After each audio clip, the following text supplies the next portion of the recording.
What's going on, everybody? Have a special group of people here with me tonight, except for 108 Dragons. And we're going to have a good time as usual, man. This is the GRG Uncut, episode 3.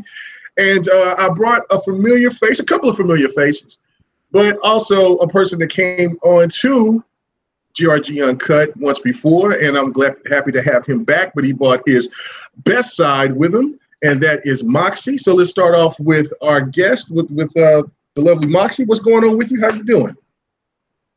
Hey, I am doing great. I am excited to have some awesome things to talk about, so thanks for having us. All right, yes, no doubt, no doubt. And then we go to the matriarch, Miss GRG HD Fiber. What's going on? You know what I'm saying? the lovely and the best. And well, look, I gotta say this before, you know what I'm saying? Because look, you turned me on to that Arnold Palmer, and I'm sipping on that right now, man. I'll never forget you for that, HD. Never. Anyway, yeah. What's going on with you, HD? Glad to have you on. I'm doing good. Glad. Thanks for inviting me for Uncut. You know, this is my first time doing one of these, so I look forward to these topics. And as far as Arnold Palmer is concerned, you got to thank my sister-in-law for that, because she turned me on to the drink. So yes, it's my favorite drink though, and I'm glad you enjoyed it when you tried it. So. Oh man, I can't stop drinking these things, man. It's crazy. Nice blend, right? Yes, nice blend. Nice blend. Yeah, nice blend. So anyway, man, let's go on to. Man, if you keep coming on here, you ain't going to be a guest anymore. But man, I'm excited every time that you come on. So happy to have you on. What's been going on, Avers? Oh, thank you, man. Glad to be back for a second time. Definitely ready to get into these topics today. It was good meeting a lot of the GRG crew out in LA. I got to meet Delilah, got to meet 108. Didn't get to meet you. I did look for you on the last day, but it was kind of crazy in the Microsoft. It was. And but I know Knuckles was there. No, Knuckles was right on you like glue. But you know what I'm saying? Big shout out to our boy Bloody Knuckles. Shots fired. So yeah, no doubt about it. And then last but not least, man, my boy, you know what I'm saying? From the other side of the coast, what's going on with you 108 Dragons? What's good people? Just want to jump into these hot topics, and this is the first time I'm here, but you know what? I took advantage of it so y'all can hear me 2 days in a row. Facts. Oh, nice. 2 days in a row. 2 days in a row. But I took advantage of it. So I'm all right here. You're right here. See, and I have you on repeat. That's nice. Anyway. So what's going on, everybody? Let's thanks everybody in the chat for coming on here. Spread it out. We're here. We're live. We're going to be making up some really good topics tonight. So let's start off with the weakest one. And I want to hear your thoughts about what you've seen with with Inside Xbox. This week's episode. Did you guys think it was fantastic? Did you think it was the same old? Do Xbox needs to kill it? Set it ablaze with fire, or you know what I'm saying, is it steadily building on you and you're starting to feel that there's some momentum going there? So let's go ahead and start off with you, Moxie. What is your thoughts about Inside Xbox this week? So I just caught the first half of it in the last hour or so, and you know, my thought on that is, to me, I think the expectation has been wrong the whole time with it, because when they came out with it, people started saying crazy things like, oh, it's going to be E3 and it's going to be like this and that, and like creating these massive expectations for it. I feel like it's more of like a really small gift from Microsoft to its fans to see a little bit more of what's going on and get a little bit more of an inside scoop and hear from developers that you don't normally hear from.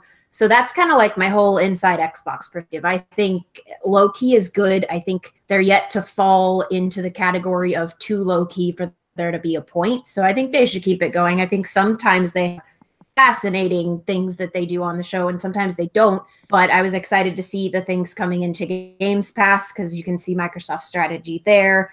It was pretty good. Oh, yeah, okay. Nice. What was your favorite thing? What was your favorite and what was your least favorite thing on the show? For what that you've seen? What a little that you've seen? He literally asked me this. This is wonderful. So, my favorite thing was honestly probably, and I haven't seen the whole thing, was the announcement of Rocket League going into Games Pass, because I've been making statements for a while and taking crap, honestly, for a while about I keep saying that third party is going to be a huge part of Games Pass, and that's the whole plan. And that's how Microsoft is planning on stealing business over to their side with that. You know, all of those things are required for that to work that way. So it's been awesome seeing like Fallout and Division and now Rocket League, and you're seeing games that are either totally multi-plat or maybe even started as Sony games going into Games Pass. So that would be the highlight. My least favorite part was when they put, Sean Murray, I think is his name. So they talked about No Man's Sky and they put him up on the screen, and he's got that hilarious, like, deviant smile on his face. And I immediately literally was like, oh God. And I couldn't even like watch that interview. Like, it was so, every time that he said something else and had like, it was like he was mocking us as an audience. It was like, he was like, I know you guys don't like me, so I am going to just like smile and I'm going to pause awkwardly and I'm going to just be completely in your face. Like, that was hilarious. It was great entertainment, but it would have to go down as my least favorite part of the show. I got to say about that because I was thinking something, I guess, kind of similar. I was like, man, he is always smiling every time he's on that show. And I think this is the second, at least second time top. He's been on. He's like really, he seems to be genuinely happy. And I'm like, man, how can he smile after like Sony threw him under the bus? Because you remember what happened when they launched that game on Sony, and the Sony was like, yeah, well, you know, maybe we don't do that with indies anymore after that debacle that happened, because it didn't have the multiplayer in it. To the extent that they were saying it did. So to me, it was really funny that he is always smiling like that all the time, and he doesn't seem to be pretty happy. Maybe he's happy with the new business partnership that he has with Microsoft. Or maybe one of those characters that We Happy Few. He's on the Joy. Yeah, he might be a secret character. Yeah, but anyway. All right, so what about you, Avers? What was your favorite thing about the Inside Xbox? What was your least? I mean, do you think that this is still getting momentum? I mean, because every time that I look, there's always people saying, man, it's not even worth watching. It's trash, this and that. But what is your stance on Inside Xbox right now? Well, even though it's a different show than their other show that they have that's a lot shorter and weekly, and it's a different show than Nintendo's Nintendo Direct, it kind of saves that or serves that same purpose where, you know, you're not going to get the big thing that you want to see every single month when it comes out. Some months you are going to get that. I like the interviews. Whenever they do developer interviews, doesn't matter who they have there. They had the guy on from 108 just said it, from what do you call it? What's the name of the game again? 108. Oh, We Happy Few. We Happy Few. Yeah, so they had him on Compulsion Games. Yeah, Compulsion. So, you know, it's not necessarily going to be your favorite developer every single month of the year, but eventually they're going to have Rod Ferguson on from Coalition to talk about Gears 5, or they're going to have Kiki Wolfkill eventually, or somebody, whoever's directing the next Halo. And GRG Uncut, which is a side show. I'm sorry, baby. Yeah, so they're gonna have like those developers on there occasionally. So whenever they do, that's gonna be your show. That's gonna be the one that you're excited about whenever you're having that occur and that happen. So you kind of have to like do something a little bit different with these types of things. They're doing this for free on their own platform, on Mixer. They're trying to take advantage of something they have that's not going to cost them an arm and a leg. You have to be patient and wait for those moments, for those games that you want to see. Somebody out there really likes that game, and somebody really wants to hear from Compulsion. So they were excited to see that. You know, our time is going to come for whatever types of games that we like. It's going to be different every month. And keep in mind, this just happened after E3. So, you know, they're really not going to try to like blow you away the episode after E3. So my least favorite thing, really, I don't necessarily think it's too long. I'm okay with it being around an hour or so. It's kind of like the banter and the talk. I'm not a huge fan of that. Sometimes they don't seem to be all that into it for whatever reason, or maybe they are, but it just doesn't come off that way. So if they can smooth that out a little bit, I think that would work a little better. You mean like the way they read their script? Yeah. Like they made up the joke on the fly, but they clearly didn't. Yeah. Or more so that they they're you can tell that they're still nervous, especially the two co-hosts. Yeah. They seem like that they're, and I think that they admitted it just like I think 2 episodes ago that they were like, oh man, we're still nervous, and you get a little fidgety when they fidgety when they get to talking. They do. And it is what it is. I mean, everything takes time. Everything takes time. I don't know. I have not seen you guys' first show at G4G Media, but I'm sure that you guys are a lot more comfortable now than you were then. I know that's exactly what happened with GRG. You know what? I'm going to go watch later to see if we were. I've gone back a couple of times to listen to GRG. The first couple of episodes, and everything was breaking. We was showing the gameplay, and stuff was messing up, and I was like, "Oh my God!" So it's just one of those things where once everybody gets comfortable with one another, I think it's going to keep growing. But yeah, no, I absolutely think that you're right. What about you, Delilah?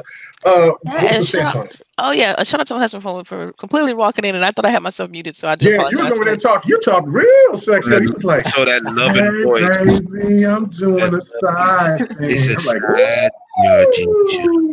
Dude, it's my husband. What do you come on? GRG Uncut. Dude, like y'all I guess y'all don't understand like how real it is. Yeah, that's gotta be.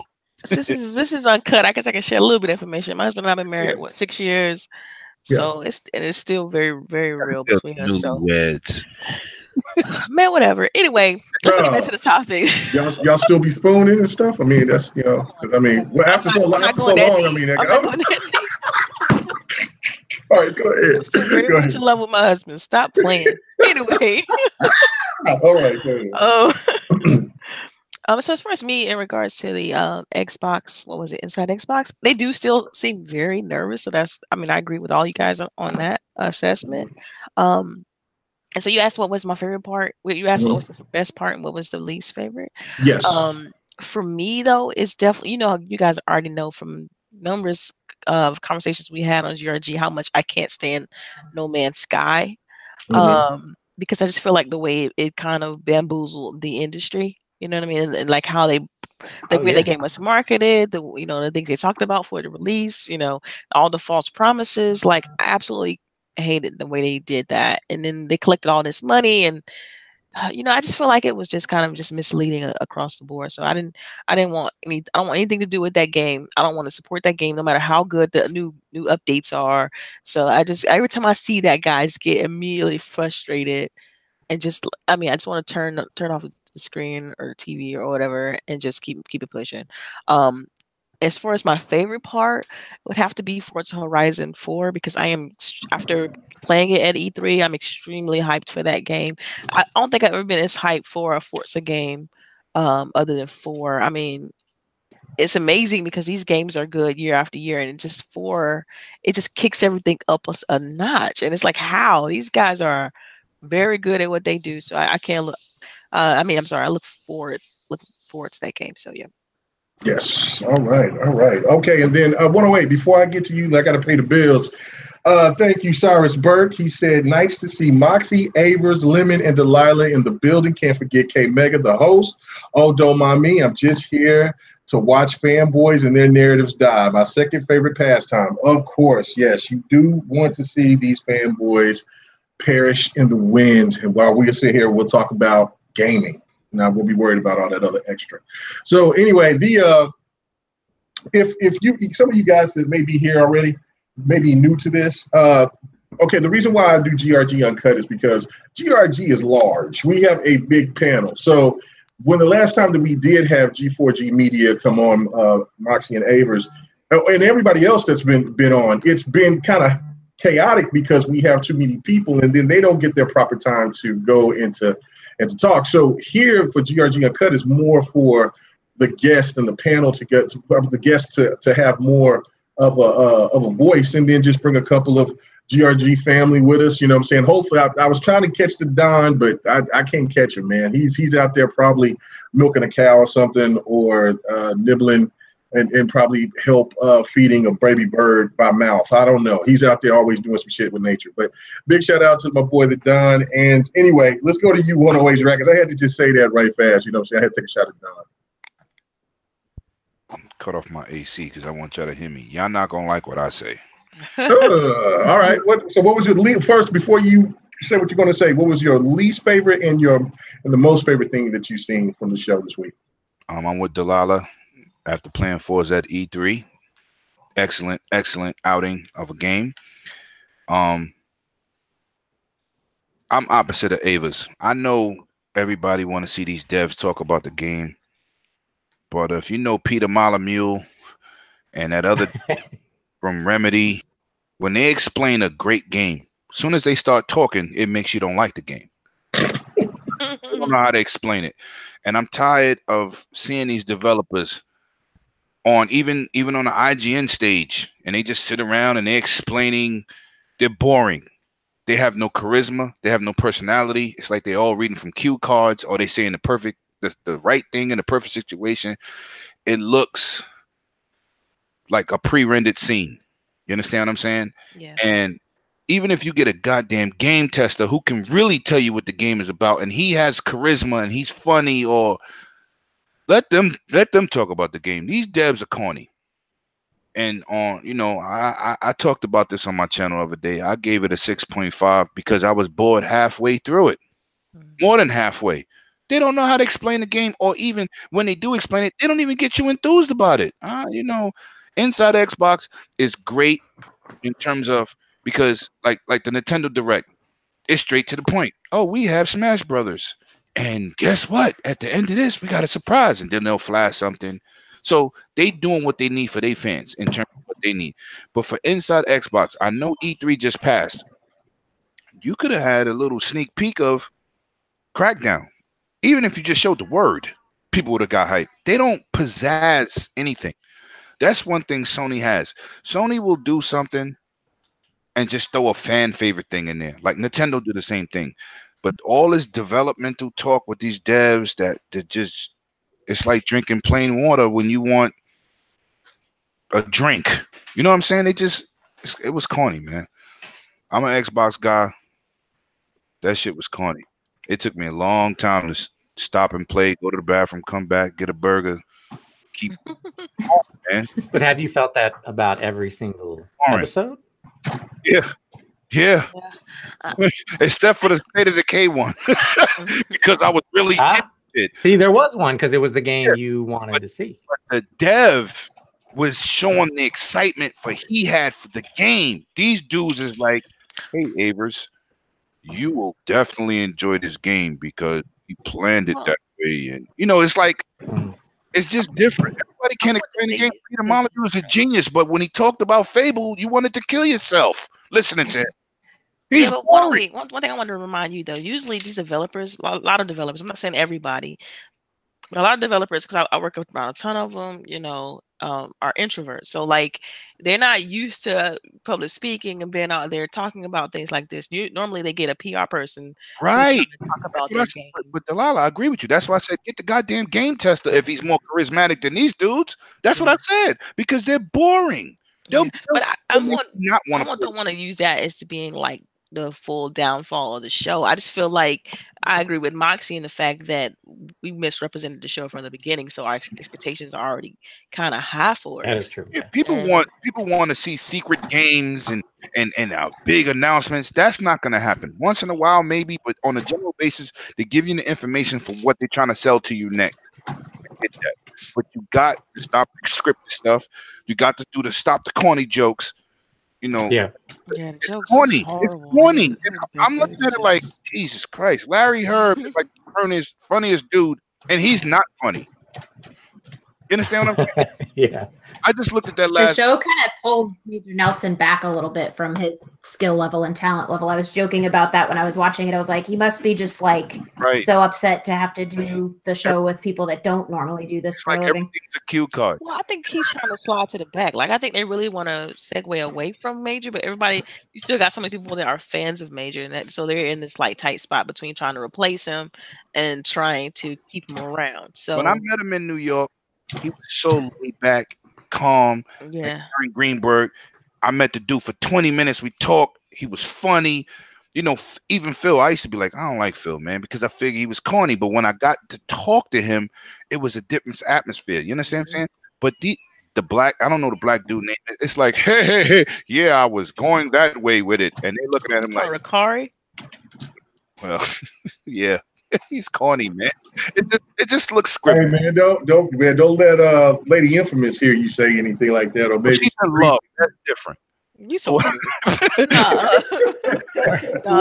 I guess it's because we've all talked to Ricari, so he's explained like the many different things they gotta do when they're live on script and stuff. So you gotta think this is out of their element doing a show live. I think they should pre-record. They need to hire me because I like the public eye. I like to be charismatic. And I'll do it off the top of the head. I don't need no script. These dudes is crazy. This is your opportunity. Not everybody is like that. Not everybody is like that. I know. So the fact that, but I agree that the show does need some tweaking, but the show has improved. You know what I'm saying? Look, even the show that everybody was kind of like the bounce back to being bad when they showed those those death rooms or those whatever those rooms were called. It wasn't the show itself that was bad. It was the after effect that those rooms were that just killed the whole vibe of that show. So, you know what I'm saying? They have progressed. They've done a good job. And of course, it's just like what Aver said, is just that they're not going to show a lot of new stuff that's going to come out because they have something more to give on their own show, that if Xbox is going to do that, or Gamescom. So I mean, you know, I think Ricari and the other chick, I can't remember her name, but I think they do a good job for what they're doing, because of course they're still nervous. And it's just, you know, I'm not a fan of the white gloves and, you know what I'm saying, and all of that, and the cheesy humor. But of course, a lot of those guys also is like they're British, and so they have a different type of dry humor. It's not going to resonate with Americans for the most part. So it is what it is. The show, they try to be family friendly, and I know that as adults we want to see a couple of things be a little bit more raspy, but they're not going to do that, man. They want to have a family friendly show. I really think they should take the show, change it, make it a pre-recorded show, because then they can kind of cut out cheesiness and focus on what's important. So yeah. Sony. Well, that'll take out the Twitter element, though, wouldn't it? Sony, sure. It would, but Sony was guilty of it.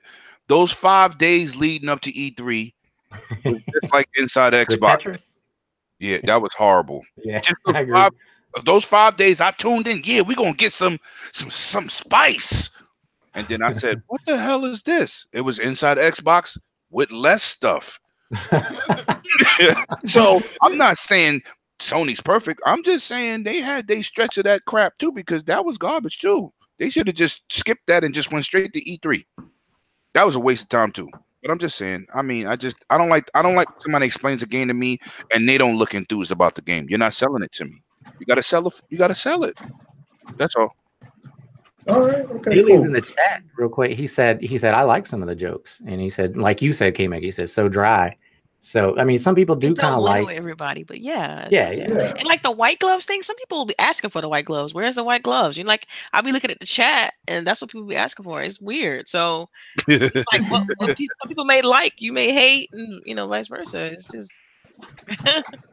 All right. Well, we just got see, and I don't have none of my sound effects. See, I got to get my sound effects all ready and stuff for when I do GRG Uncut, and definitely I got to have my sound effects for tomorrow night. So, you know what I'm saying? But I got what was my correspondent, you know what I'm saying, it's for Bam Bam, but this is the Don. He said that when he get a chance, when he gets off work, he'll hop in on the car. So I told him, hey, it's on the DMs where you can hop on so we can hear what you got to say, because everybody on the panel really want to hear your insight on something that we're going to talk about here later on the show. So as for me, like, I didn't get to watch the whole show. I came in pretty much almost at the last 15, 20 minutes of it. And I haven't gone back to look at it because, I mean, to be honest, it's just that I didn't think that it was going to be all that interesting. I think the shows are fine. But for me, just when I already missed, and I seen what I really wanted to see, and that was Forza. So I wanted to see more of a Forza 4 sense of the fact of what I got the chance to play out there at E3. I just want to know more and more about that game because it is amazing. So I saw that. And again, for me, it's like, yeah, it is. It's informative, but there was somebody in the panel said it's informative, but it's it's corny. It's just a corny little show. It's family friendly. And somebody also said it there, said that K-Mega wants full frontal. No, it's not that. I just said, like, you know, it's family friendly, so it's not going to be a little bit more edgy, you know. So that's the only thing about it. And look, it is what it is. I'm just happy that Xbox has listened to us, because we've been saying this ever since last year, that we've been wanting to have something like this to be shown. And I feel like if people wanted to go away all of a sudden, I find it to be, you know, disheartening, because we want them to be transparent and show stuff to us that we really are interested in wanting to know. I mean, yeah, some of the developers, they are boring. I mean, but the fact of it is that if you look at most of all these developers, they are very to themselves. You know, they don't really like to go out and deal with the public like that. They just want to make their game, you know, present their vision. So, I mean, you know, you don't have so many people like Todd Howard. He's very charismatic. He's cool. He could go and talk to anybody, but it's just kind of like with somebody like with the guy from No Man's Sky. He's a little weird. He looked like he's one chromosome away from tearing somebody's ass up. So I don't know, man, but it is what it is, man. So anybody else want to touch on Inside Xbox, or we want to go on to the next topic? All right. Okay. Good deal. We're going on to the next topic. Before we go to the next topic, can I mention something real quick? Yeah, go ahead. Go ahead. So I want to mention that, I mean, have you guys picked up anything out of the official Xbox Gear store yet? You know, because they sell like T-shirts. They got like new it's a new branding, kind of, if you will. I got the hat. I picked up another PUBG shirt. Yeah, did you guys see that they just released like 5 new items in there? Oh no, I got to go check it out. Yeah, like Angel Nelson posted it up, but you know how when they had that black on black Xbox shirt, they got a white on white now. And they put some Fallout stuff in there and a new Halo. What is that? Halo gear. Xbox.com, right? Yes, I believe so. But I think that's fantastic. I think, you know, it's gonna do well for them, because they have sold out of that limited edition E3 shirt. I was trying to pick up another one of those for the hubs, but it didn't work out. I'm trying to pick up that another PUBG hat, the one I got for 100, but it doesn't show a picture. But they got 2 hats in there. I'm not gonna buy something they don't show. I love my Xbox hat. I only wore it once. The Xbox hat with the buttons on it, and then Lady Infamous jacket was clean. I got one of those too. You got one? Those are I can't wait, because it's hot right now. I can't wait to the winter to rock that jacket. It's fire. Yeah, that jacket is dope. So I can't wait. Did you get anything, Evers, or did you even see the merchandise? Well, you were in there, so yeah, I'm sure you saw it. Saw the merch. I saw the merch, but I ended up not buying anything. I spent way too much money on that. That line was ridiculous too, by the way. He was busy buying pops of Knuckles. You're gonna stop picking on Knuckles, man. You better stop picking on Knuckles. Big shout out to my boy Knuckles. He's over there doing his thing on the. If trust me, if Knuckles wasn't out there having his engagement on the Salties podcast, he would be right in here. You know what I'm saying? He is not going to miss Moxie and Avers for nothing. And that's all right, man. You know what I'm saying? Huge fan. I'm a fan. G4G fan. He's going to be here. So anyway, but no, what about you, Moxie? Have you thought about getting anything from the Xbox store? Have you seen any of it? You know, I have never thought about that, but I am such a fan of merch. Like, I have gaming shirts from all kinds of games and things, and I got to go over there, because I'm pretty sure I will go spend a lot of money there. Yeah, I was saying that the jacket is clean. So yeah, they had some cool shirts. I thought the PUBG shirt was clean too. You know, I mean, yeah, I know. I saw you got that. You know what I'm saying? I wanted to get. I'm still kind of salty that I didn't see no lock. No lock up pops. When we was on the line, dude said, "I don't know if we have your size." I said, "You're gonna find my size." Did he? 3,000 miles. You gonna find that size. I wasn't gonna worry. I ain't gonna ask all that. I know they ain't gonna have my size. I got a special order for me, but it is what it is. I know they got a hat. I know they got a hat in my size. Damn it! He came out with it though. He came out. He did. The only one in the building. Good is mine's. That's cool. That's cool. Anyway, all right. So there was something that just popped up earlier today. And you know what I'm saying, and me and Avers kind of talked about this on the back end earlier, but it was to be brought up now. It kind of threw me back, because it's because it also is linking to other things that we're seeing of where there's developers leaving EA. I brought up something about EA talking about on GRG a couple of weeks ago. Like, where's EA? What is going on with EA right now? And now for what Jez posted was that EA is pulling the plug on future work on Mass Effect Andromeda, which we already knew about that. But you know what I'm saying? But what is this actually saying? Because, I mean, there's so many people from BioWare that's left or leaving, and they going elsewhere doing other things. Who is going to take over for Mass Effect? Is this basically the end of Mass Effect as a franchise for EA? I'm going to go to you, Delilah, first. What do you think about this? It's a bad sign? It could be. I mean, I could see it, because if you see a lot of developers leaving, then that's definitely a problem. Because to me, a studio is not as good as like, the talent is what makes the studio, not so much the studio name. It's the people there that creates the game. So if you got top people or top creators leaving, going other places, then they may release another Mass Effect, but it definitely won't have the same style of pizzazz that it once had, or have the same feel and things like that. So, man, I don't know. It's to me, it's just such a big question mark. I mean, because we can talk about this and we can make assumptions that, oh, you know, this means Mass Effect is dead, et cetera, et cetera. Especially because of the fact they got, what's that other newer game? What's it called? Where you fly around like Iron Anthem. Especially because like they're focusing on Anthem.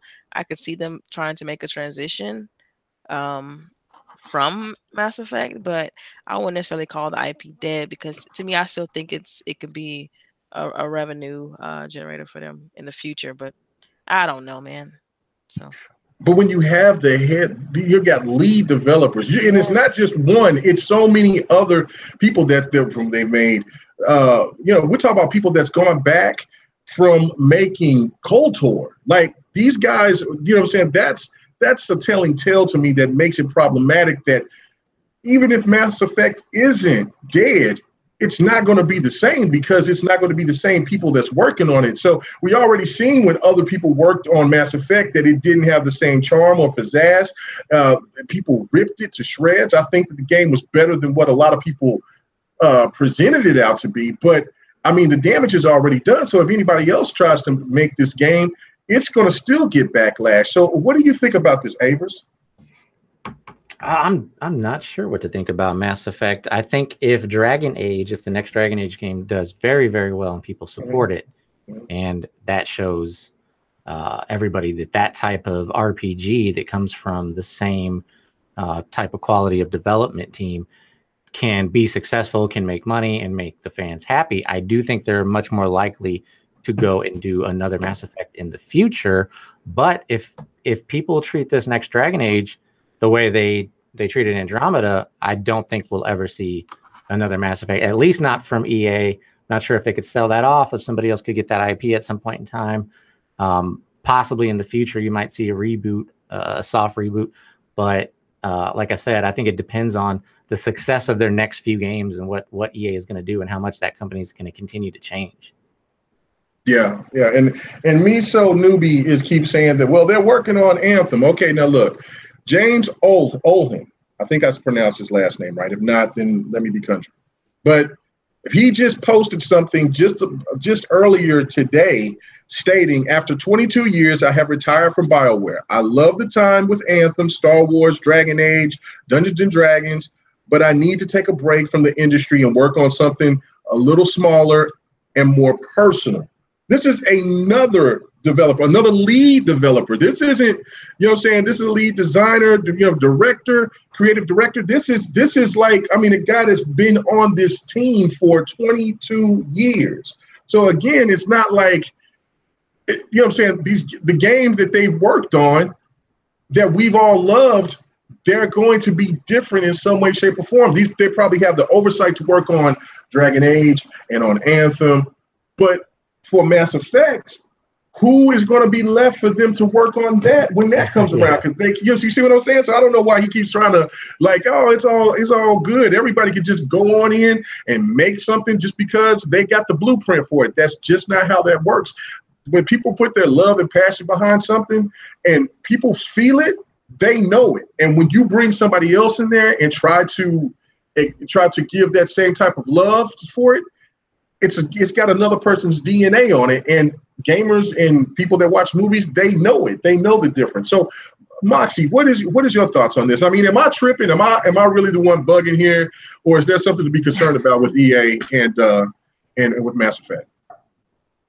Well, I have to say, totally off the topic first, that I am like a really in a Dragon Age. So all of my hopes right now for that piece of it are like, but they're developing Dragon Age and then they're developing Anthem, and hopefully those projects come out well, because Andromeda caused a little concern for me about Dragon Age. I was like, oh no, if this happened, then what could happen with Dragon Age? And I think that's really hard to recover from. You know, it's like the first three were so good that when they departed from that and they made Andromeda, it's a great game. Like if it was just a game, people would love it. The problem was how much of a departure it was from Mass Effect, and it wasn't anything like Mass Effect had been. I think once you change a franchise like that, it makes sense that it's hard to bring in a fourth one because everybody has a bad taste in them. The third one, kind of the timing of it does make sense in terms of saying maybe they're not going to pursue Mass Effect any further.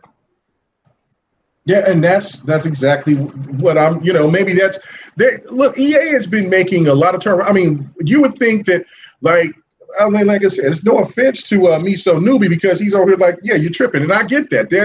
This is the whole point of the discussion. If people feel that I'm tripping about it, that's fine. But it's concerning because, I mean, why would you get rid of Visceral Games when you had a hit in Dead Space? Why would you let them go? Yeah, that is strange. That is strange, of course. And then you go and you take one of your biggest, best franchises that ever could be ever. I mean, I don't know. We can put it in the same category as it could be better than KOTOR. I mean, I think that Mass Effect is better than KOTOR in my opinion, because it's a newer game, of course, but I think that the storyline was a lot better.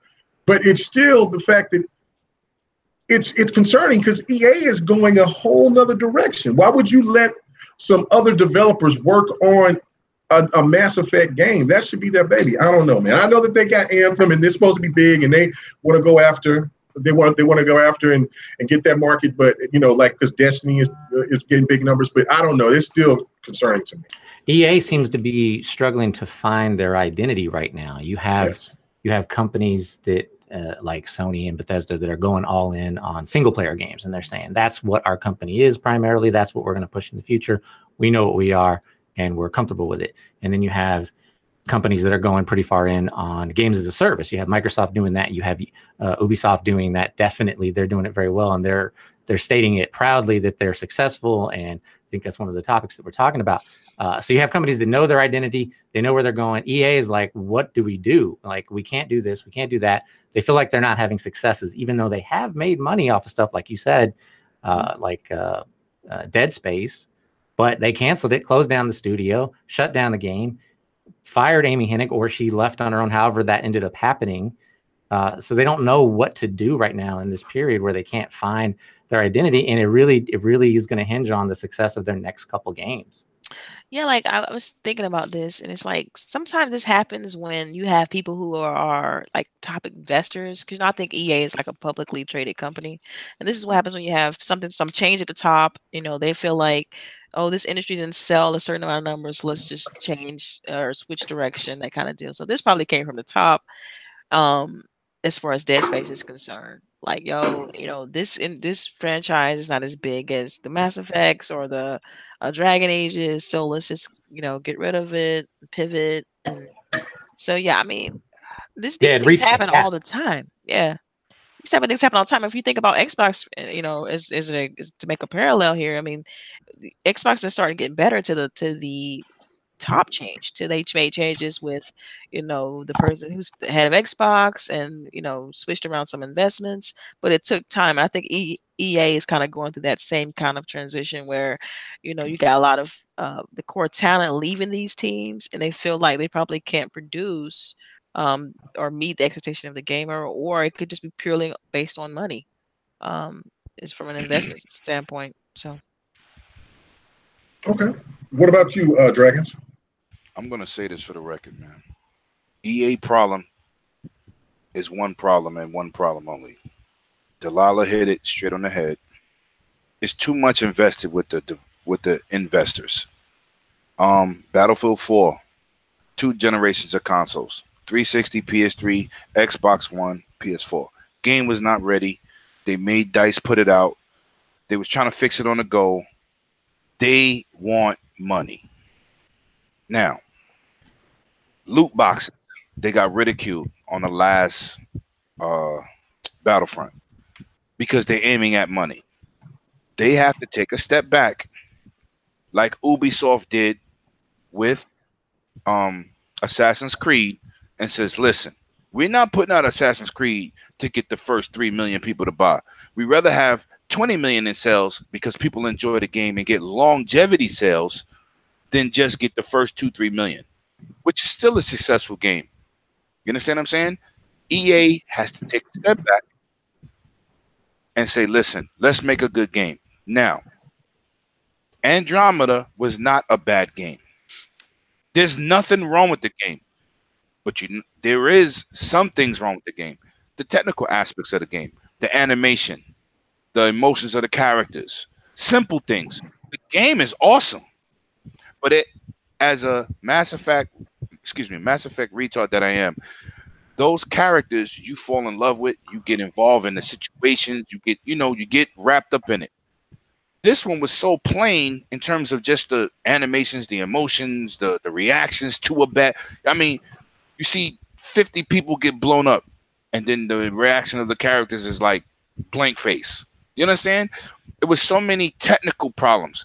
You know, the only reason it was a technical problem is because they split their team to start Anthem. So you can't have a great series continue if you taking your team and you already working on something else. Because Jade Empire, all these RPGs, Dragon Age, Mass Effects that they do, their whole team has been on those games, which gave us the history with those games. So when you take a big game like a Mass Effect and you split the team, and you leave a little bit of the devs over there, some of them left, and then you put some of them on Anthem that we didn't know about at the time. So when we play a BioWare game, we expect a certain persona on where the game is coming from. And so when you don't get it, everybody was like, maybe they're falling off. No, maybe they doing too much. You know, EA wants the buck. They still trying to make 2K. I'm live. I played live at what was that? EA Play. It's the same live from last year. I saw no improvements. Madden they had to skip a year because they just kept doing the same thing over and over again to impress the investors to keep the buck rolling in. Everything is not a buck. Ubisoft learned that, and then we got Origins. You understand what I'm saying? They need to take a step back and get the company together in terms of we need to make our game solid and keep it in a solid form factor. Developers change developmental teams all the time. Everybody take their resume. People from Naughty Dog, they left.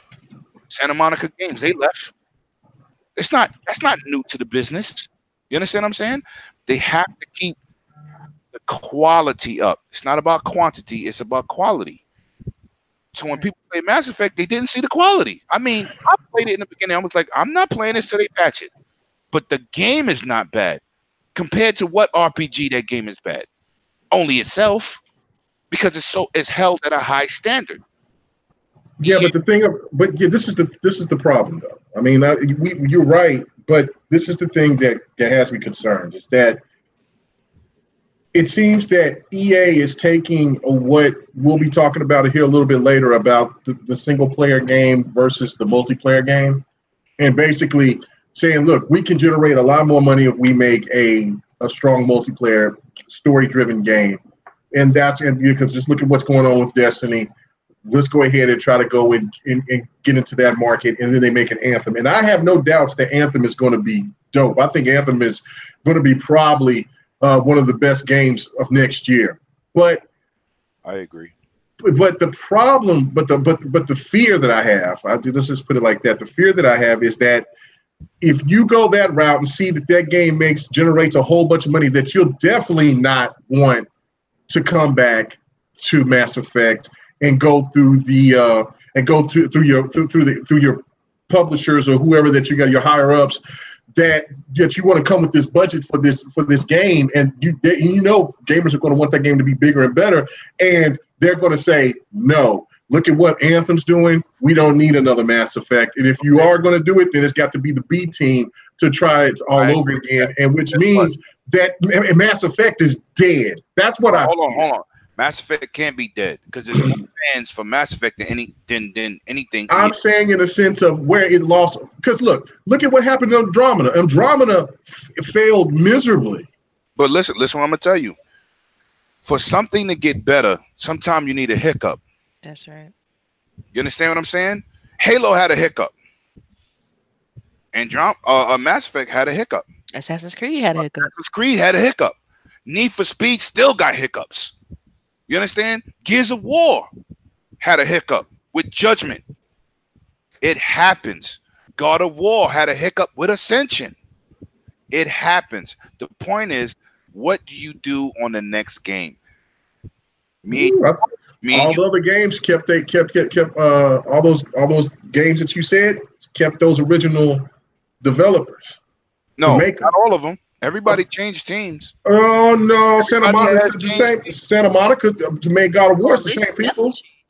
I mean, Coalition was created for But a lot of the people that was from Epic came over to Coalition. All I'm saying is, I understand everybody, but the main people that were a part of Gears that made Gears what it was came over to Coalition. Now, what I'm saying is, That's right. what I'm saying. What I'm saying is, everything, when you have huge success after success after success, even Halo 5. I'm a big fan of Halo 5. Not the story mode, though. That story mode was horrible. It wasn't done right. It looked like it was rushed. But guess what? Every series got a hiccup. Now, will you go from that point? Like God of War. Me and you both said, man, that don't look like the God of War we know. That don't look like the Kratos we know. But guess what? It worked. We all in. I had E Pro. Yeah, good game. Get a new guys on the team. Maybe you need some new fresh talent with some new goddamn ideas because the old shit ain't working. That's what I'm saying. So everything is not a negative, but EA is too business driven. They have to get back to the games. And that's what I'm saying. That's my main fear of it, is that EA is all about, look, things have gone awry, especially when they got caught with the loot crates. And what they did that. So now they're scrambling. It seems like they don't know where they want to go right now. It's just like what Aver said. It looks like they lost their identity. So I think that it's always been a check. I disagree with that. I mean, anybody else on the panel? I mean, I think that EA used to stand for something pretty solid back in the days. They had a lot of great titles. They still put out games like they still put out games. Yeah. This is out of EA mouth. Me and you both play Madden. How many years I told you I stopped playing Madden, and I started playing Madden again last year because everything felt like a goddamn roster upgrade. So now EA is saying maybe we should make it like a subscription-based system where you just get the new features if you subscribed, because it's basically the same goddamn game. Me and you said this, playing each other. They are not making leaps and bounds between the series. They're just not. There's nothing wrong with that Star Wars Battlefront, except they was trying to jerk you for these goddamn loot crates and using the special people, the heroes and the villains. Then they unlocked everything, and then you got a villain and hero progression system, which should have been in the beginning. I'm not paying to win. This is not a cell phone game. That's crazy. And then you got to pay for all these loot boxes for a special gun. No, let me earn it in a game. What happened? That's like paying for achievements and trophies. I'm not doing that. EA need to fall back. It's about the gamer. But you know how the gamer hurts them? Don't buy the goddamn game. make them pay in their pockets. Now, Battlefield 1, oh, we not paying. There's no pay to win there. Oh, Battlefield 5, excuse me. There's no pay to win because they lost money. Soon as you hit them in their pocket, oh, we'll fix it.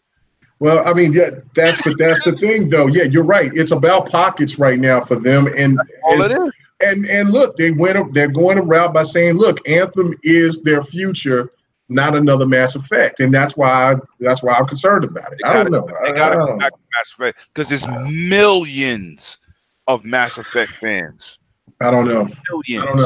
I don't know. Again, I'm gonna hit the panel again and ask you guys. Do you think I'm bugging? I'm going to start with you, Delilah. Do you think that I'm bugging about this whole Mass Effect thing? A little bit. I think give it time. Okay. Because it's still a huge franchise. I don't see it dying that quickly. I don't see it going, being treated like the Star Wars issue with Amy Henning. But, I mean, it is problematic, the fact that they are no longer supporting Andromeda, et cetera, but... How many copies did Andromeda sell? Not enough. Apparently. Not enough. 108. Yeah, not enough. Okay. Yeah, I'm still hopeful. I'm not gonna discount him out just yet. So yeah, well, listen, they canceled. Man, that game wasn't even 6 months in, and they canceled the DLC off the bat. They told you, look, there will be no DLC for this game. You're right. I was hurt. They said no. You bought an Ultimate Edition. Tough. You know what? The Ultimate Edition is what little features that you got, a special gun, whatever. It's done. Come on, man. They mentioned that. I said, damn, are they gonna patch in animations for these? All right. So I'm gonna ask you again, Moxie. Do you think that I'm bugging on this Mass Effect thing? Do you think that I'm really tripping? No, I think you have a legitimate concern. I kind of thought the same thing when I saw that, is like, what I hope is that they'll revive the series and go back to their roots, and they're just taking a break and then they'll do that. But I think you have a legitimate concern that possibly that could lead to or be the death of Mass Effect. So I don't think you're crazy. All right. Thank you. All right. What about you, Avers? You think I'm bugging?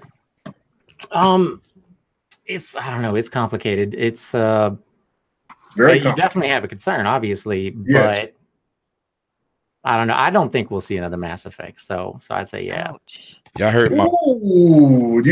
So you don't think that there's one coming?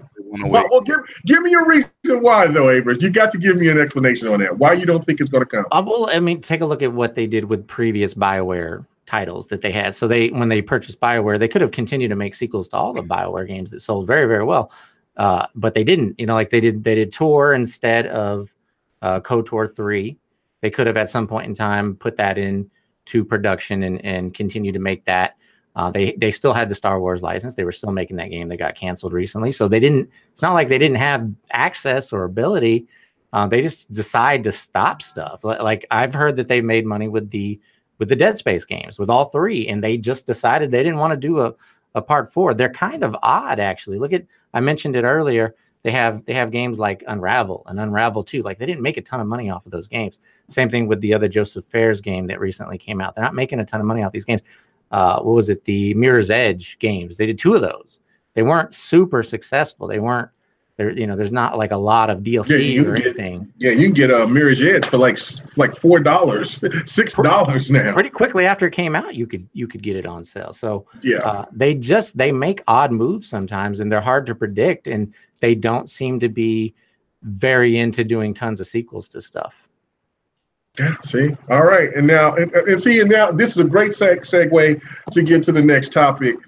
But I will say this: Avers hit on something that even makes me more terrified. Is because they had Amy Henning, and they still had the Star Wars license to work on their games, and they made Battlefront, but they canceled the next project that was supposed to be a story game. Why it couldn't have been KOTOR 3? Yeah, should have been. That right there scares the hell out of me about Mass Effect. See, right there, that gives me the thought. I mean, like, why is there no Jade Empire? Like, I mean, that is a classic. Why? I mean, there's a lot of great titles, man, that EA has, and they just don't bring them out. I mean, yeah, Avers just made me just. I'm about to start taking some tones. You have no faith in a new Mass Effect, but you trying to save Locke? Damn. Hey, man, you know what? You know what? Yeah. Locke has a better chance. Man, I will put. Let's do a some kind of bet. Let's do some kind of bet that we'll see a Locke before we'll see another Mass Effect. Yeah, what's that drink you got over there? I'm Arnold Palmer. You know what I'm saying? Hey, I'll buy everybody Arnold Palmer's next E3. Next E3, I'll buy everybody as many Arnold Palmers as you want.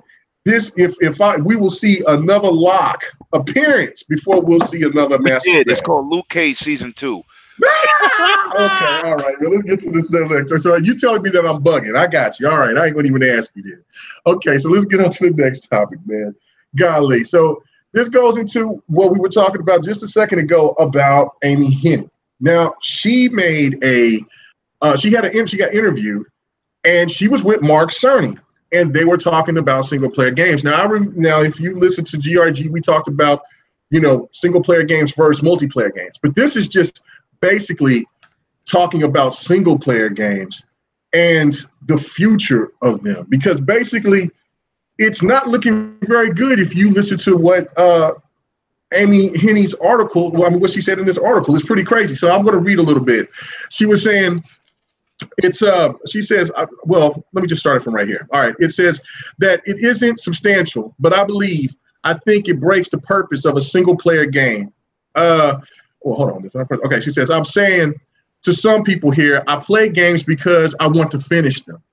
I want to see the story. I like the arc of the story. I don't see the end of most games. How crazy is that we say we're all about the narrative, but we make games where only a fraction of the audience sees the end of the game? That's heartbreaking. I hope that we see more shakeup in the industry. We'll open up portfolios, maybe with subscription models, so we can see that there can be a story game that are 4 hours long with the appropriate price point. We have digital distribution. That should be possible. We shouldn't be stuck at this brick and mortar price point and trying to make more and more content, breaking the spirit of these games. Now, I'm going to go straight to you, Moxie, about this first. And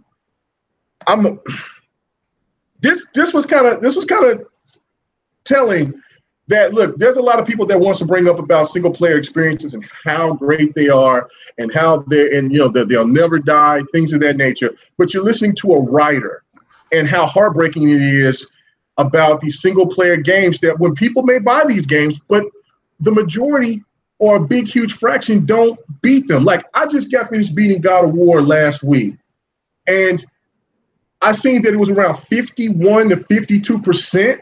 That's over half, but for a game that's supposed to be the game of the generation, why is that game not being beat by everybody 100%, at least 90%? You see what I'm saying? So, Moxie, please explain to this. Is this showing that the future of single player games could be going in a whole nother direction, or what? What are we going to do? What's going to happen? Absolutely. I mean, it's, the comments weren't surprising to me. I'm glad that she said that, because actually Matt Booty recently said that in an interview also. So now you have people from multiple platforms and multiple existences saying that that's not what's profitable. And I think we know that. I know that Microsoft knows that, because that's why they are so big on their online subscription, so big on their multiplayer. Like, people like single player games, but I think oftentimes they take a back seat to what you can play with your friends. I'm more likely to jump into Gears with friends than I am to get into the story of State of Decay. And both of those games are games I absolutely love.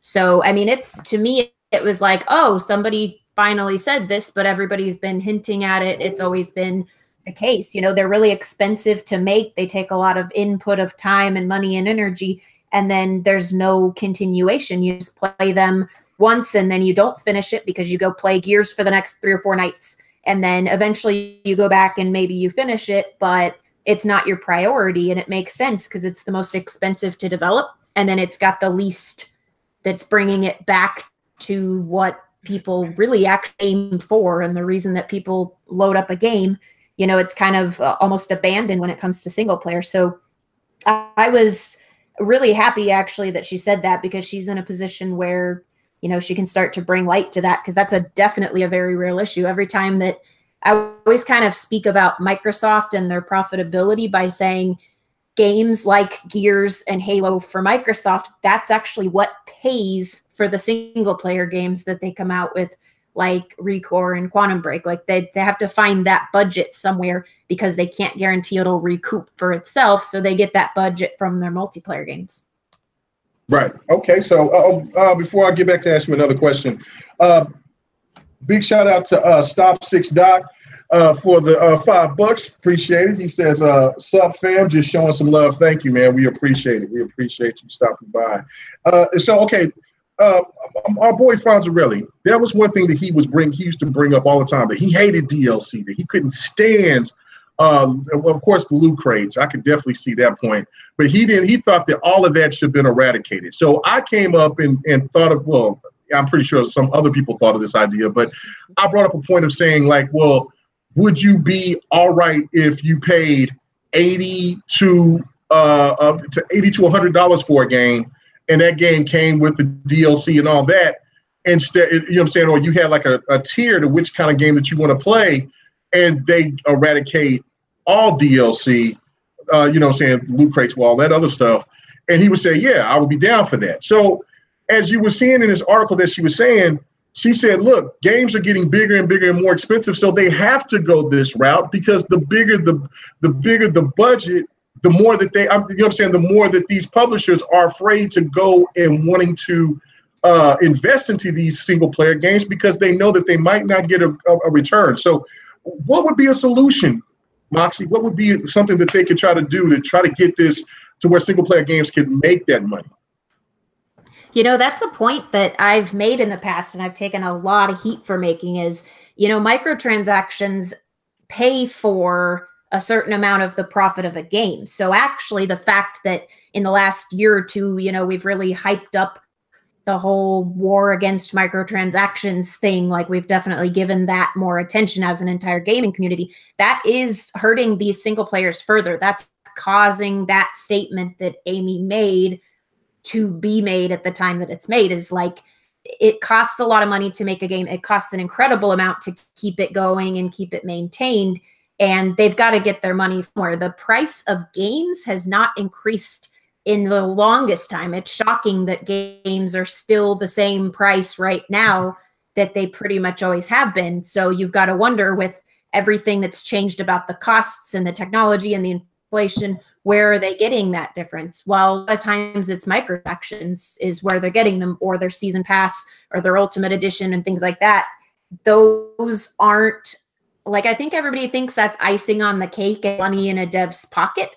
And I think that's very wrong. I think it's more like it's a chunk of the gigantic pie of profit that they have to make to get the next game.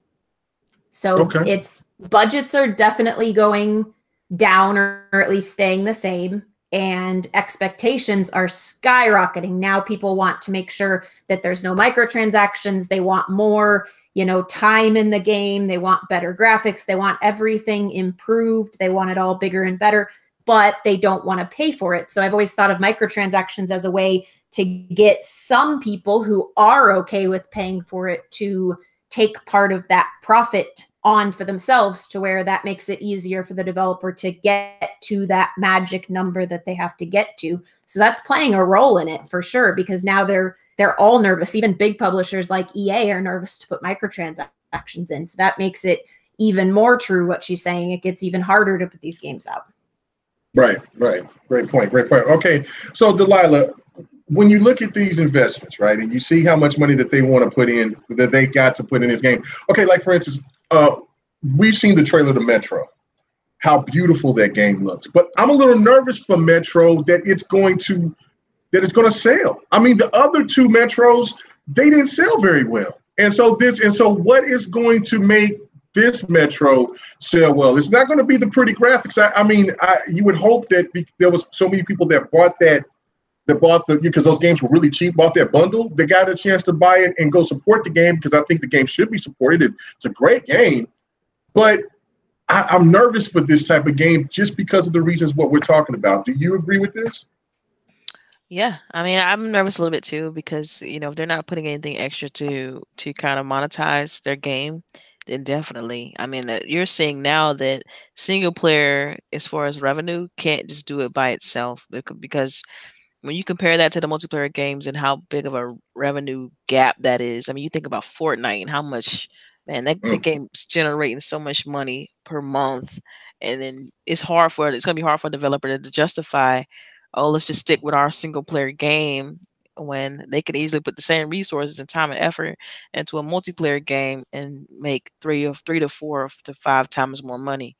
And money talk in this industry, whether we like to as gamers, like we like to believe that or not, that's what makes the huge difference. I mean, I can't tell you like how many times I've witnessed or read about a development company shutting down because of a great game that they had didn't succeed, for a lot of these indie developers. So yeah, I mean, it makes you do worry about single player. I mean, we're all are fans of single player, but something has to give. So I'm with Moxie. We definitely have to, you know, put more money behind these single player initiatives. I mean, they're gonna have to do more DLC for these franchises, and just to keep afloat and to make money. So. All right. Oh, so it's gotten very interesting now because somebody entered the building. The lights is flickering. I'm not doing that dumb shit. That's Xbox 448. You get done. Hey, what's up, Don? I'm glad that you can make it, man. I'm glad. Now the panel has gotten completely too intelligent for me. I think I'm just going to sit back and just let y'all talk. Anyway, what's going on, Brad? Man, I was missing part of it. I was driving home. No, you were saving squirrels. Stop it. No, yes. Squirrels. I eat that. I throw that in the smoker. I don't know what you're talking about. Man. So there's questions, huh? What's going on, buddy? Okay, well, yeah, he don't even know what's going on. Anyway, I want to go ahead and hit up 108, and then I'll hit Avers, and then I'll hit you last. But this is basically, we're talking about the single player aspect of things right now because of what Amy Hening was saying in this article. And basically, she was keeping it real. You know what I'm saying? She was, and Mark Cerny was there, so he obviously had to agree. We've heard it from different people within the industry about how single player games have to change, because if they're going to get bigger and better, then they you know what I'm saying, it's going to recoup a lot of money. And if these games, you know what I'm saying, and sometimes these publishers just don't want to fork out that money for these certain single player games because they see where all the money is coming from with multiplayer. So 108, what is your thoughts about this, man? Are single player games in trouble in the future? They're not in trouble. You know what's the problem with single player games? First of all, I'm going to drop a number on y'all. Horizon Zero Dawn sold 7 million copies. Yes. 7 million copies times $65 is $455 million. Right. Okay. You got to cut that number in half because of distribution. No. Okay. Even no, you can't. Okay, even if you cut it in half. And you got to look at it from this standpoint too. Yeah, for every Horizon Zero Dawn, there's a Gravity Rush waiting right behind it. But go ahead. What I'm saying is, the numbers for that game was 7 million sold. Right. Okay. It made $455 million. Anybody listen to this podcast? Pull out your calculators. My number. All right, well, that's another number. Hold on. Hold on. Listen what I'm saying, Delilah. Listen what I'm saying. This is an exception to the rule. Right. Okay. The game took 54 million to 55 million to make. If you make a $200 million profit without advertisement and everything else, we ain't talking about the Destinies of the world, 500 million to make the first game. What I'm saying is, single player games are not dead. Now, DLC for the gamer, after you beat a game and don't have no multiplayer, they bring out a new DLC. That brings you back to the game. That brings you back into purchasing if the DLC is good. And I'm going to go into Forza 3. Forget the online component. everybody and their mama bought that Hot Wheels pack. Facts. That was amazing. I didn't even play half the game. They brought that Hot Wheels out. Oh, you get my $29.99. DLC only improves on the game you already purchased. I ain't telling you to go spend $130 for the season pass and a game and an extra car. Just DLC. I love DLC. I don't like loot crates, but I do like loot crates in one game. Well, you don't like that feeling you get when you open it and it's that thing you wanted? No. Yo, Ava, I'm not for that because, you know, cosmetic fixes don't do nothing for me. Like, you know, I play Fortnite, but I will never buy none of that stuff. I will play with the generic character they gave me because I don't need to look like a goddamn Power Ranger to play the game. I'm not buying that. But a game that I know people love, even though it's multiplayer, is Overwatch. All the maps and the extra stuff is free. But I know people spend $500 to $600 on loot crates. I'm not doing that.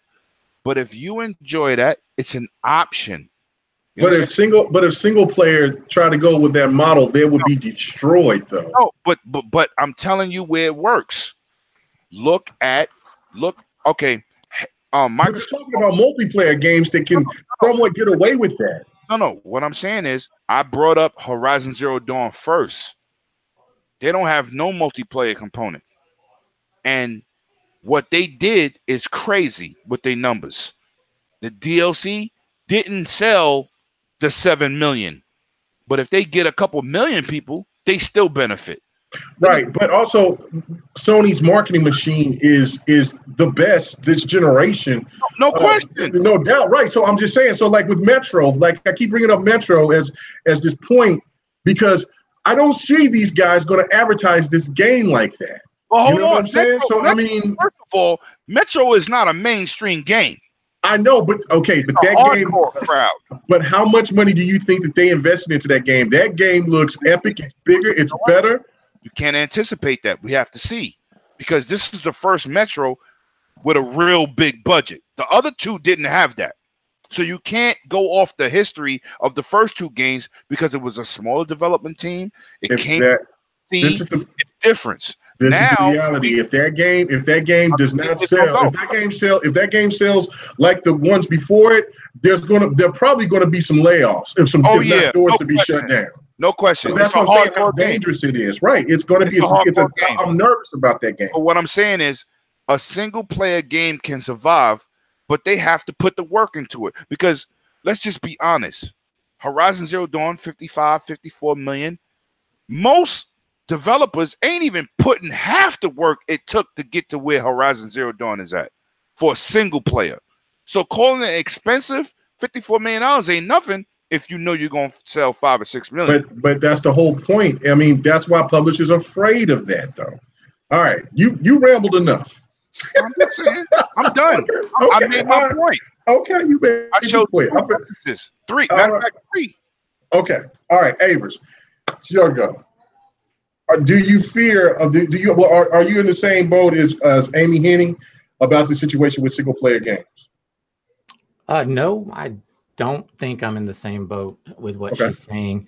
I feel like when I look at single player games from my perspective as a gamer, not from somebody trying to analyze information or data, just as a gamer, when I'm looking at my 3 hard drives that I have that are on my Xbox, the one memory stick that's in the Switch and the hard drive that's in the PlayStation 4. When I look at all the games that are on these hard drives right now, it's littered with single player game experiences. That's the majority of what I actually own. There's quite a few more of those if we're counting indies, and we're counting AA and AAA, we're counting everything. There's quite a few more of those out there. And for me, I understand what she's saying when she says it's sad that people aren't getting to the end of these games. They're not seeing those final cutscenes. They're not seeing the completion of all your hard work that you put in for 4 or 5. For some of these games, especially for Sony, 7 years, even more in some cases. I totally get what she's saying. And I got to say, as a gamer, and as much as I do play, I'm not seeing the ending of a lot of these games either. because they're in my backlog. I keep putting these single player games in my backlog, and it's hard to go back when Moxie said it earlier. You're addicted to Gears of War. Facts. Yes. So I have that perspective as a gamer. That's where I come from. But he's right, because I have that problem. I buy every game possible day one. Yes. If that's multiplayer, I dabble in them. I play them in single player, and I'm online all day because I'm competitive. So I agree with you. Okay. All right, Don. What is your thoughts on this, man? I mean, I know that you're working on your game, and your game is a single player game. I mean, I don't know if you've read what she wrote, but she basically, bottom line, was saying that, look, there's got to be a change. There's got to be some kind of shakeup in the industry because of what we're saying. The publishers are getting more and more nervous because the bigger that the gamers want these games to be, and developers that wants to broaden their horizons and show what these games look like on these powerful machines. They got to have bigger budgets, but these publishers don't want to really budge on that. So something's got to give, because single player games is here to stay, but they may not be what we all expect them to be here in the future. I don't think any genre dies. I don't think that's possible. There's always a market for that sort of thing. So that's why I'm always saying I'm not worried about market trends. I'm just worried about making the best possible thing I can do, and not worry about that stuff. But the stuff that Amy's been saying, it's not anything new, right? I mean, Cliffy said this about Gears 1 on the 360. Only 60% of the people that bought the game finished it. So the numbers are not very high. So, and that's a concern where publishers looking at is they're looking at the percentage of people who are going all the way through it. Well, they're not engaged with it, and more publishers are looking at more engagement numbers, right? More and more in judging how likely you're going to buy something else based off that. So, I mean, there's a little bit of a trend. There's a little bit of a I wouldn't say spiral, but decline, because you are competing with multiplayer and people's dollars in the multiplayer space. But Amy said the same thing when she left Naughty Dog and she went to go work for EA. She's saying the thing now after she's done with EA, and she could be a little more candid, right? In regards to, and it just really comes down to developers. It's high risk, possibly high reward, right? But it's still just high risk, and so that's why you see things like microtransactions, all these other things, and other types of games that have multiplayer and stuff like that, and a single player campaign. It's all meant to lower the risk. If you hit a certain threshold, yeah, you'll make a lot of money, and everything else is gravy. But sometimes it's just breaking even and justifying a sequel on that sort of stuff. And so people kind of have to keep that in mind. If you cut one thing out, you are going to sacrifice in other places. It's just how it goes. Yeah, it makes sense. And I mean, the other thing about finishing games and stuff, and Don, that I have a very short attention span. The older I'm getting, the more my attention span is like, hey. Forza. Yeah, well, no, that's the thing. Like, when there's a Forza, I'm on it. The Jack, like, there's a Tekken, I'm on it. There's certain games that I'll jump on and I just won't stop playing. But if it comes to like for instance, okay, Uncharted 4, it is a good game, but I lost interest, and it's like Avery said, I jumped on something else, like maybe a multiplayer game, and I haven't gone back because it didn't hold my interest. The same with The Last of Us. I'm not that excited about The Last of Us. And that's why, I think that's why co-op campaign is so important, right? Right. You started Halo 4 with me, right? If I bailed on you, I don't think you would have gone back to it. Like, and I'm not making fun of you, Mega. Like, I know what's in your backlog, and there's a lot to be distracted. So the odds were against you going back to that, right? Regardless of whatever harassment you may be receiving to people that are irrelevant to you, right? So, but I wanted to play. We started, and I wanted to play through experience. I love co-op campaigns. So co-op is one of those driving things that gets people through games sometimes, and people joke around like how I'm going to carry you and stuff like that. It's not about that. It's about sharing that world and that experience. And when you have two people involved, it's hard to leave somebody hanging in those experiences when you see the other person online. So I think that's a great tool that maybe more story-based games should have that. They should have more of those co-op elements, and that will drive more people to those games, even if you don't have like a traditional multiplayer, but just co-op. That alone is enough to drive people to finish it and talk about it. So. What about okay, so anybody can jump in on the panel on this one.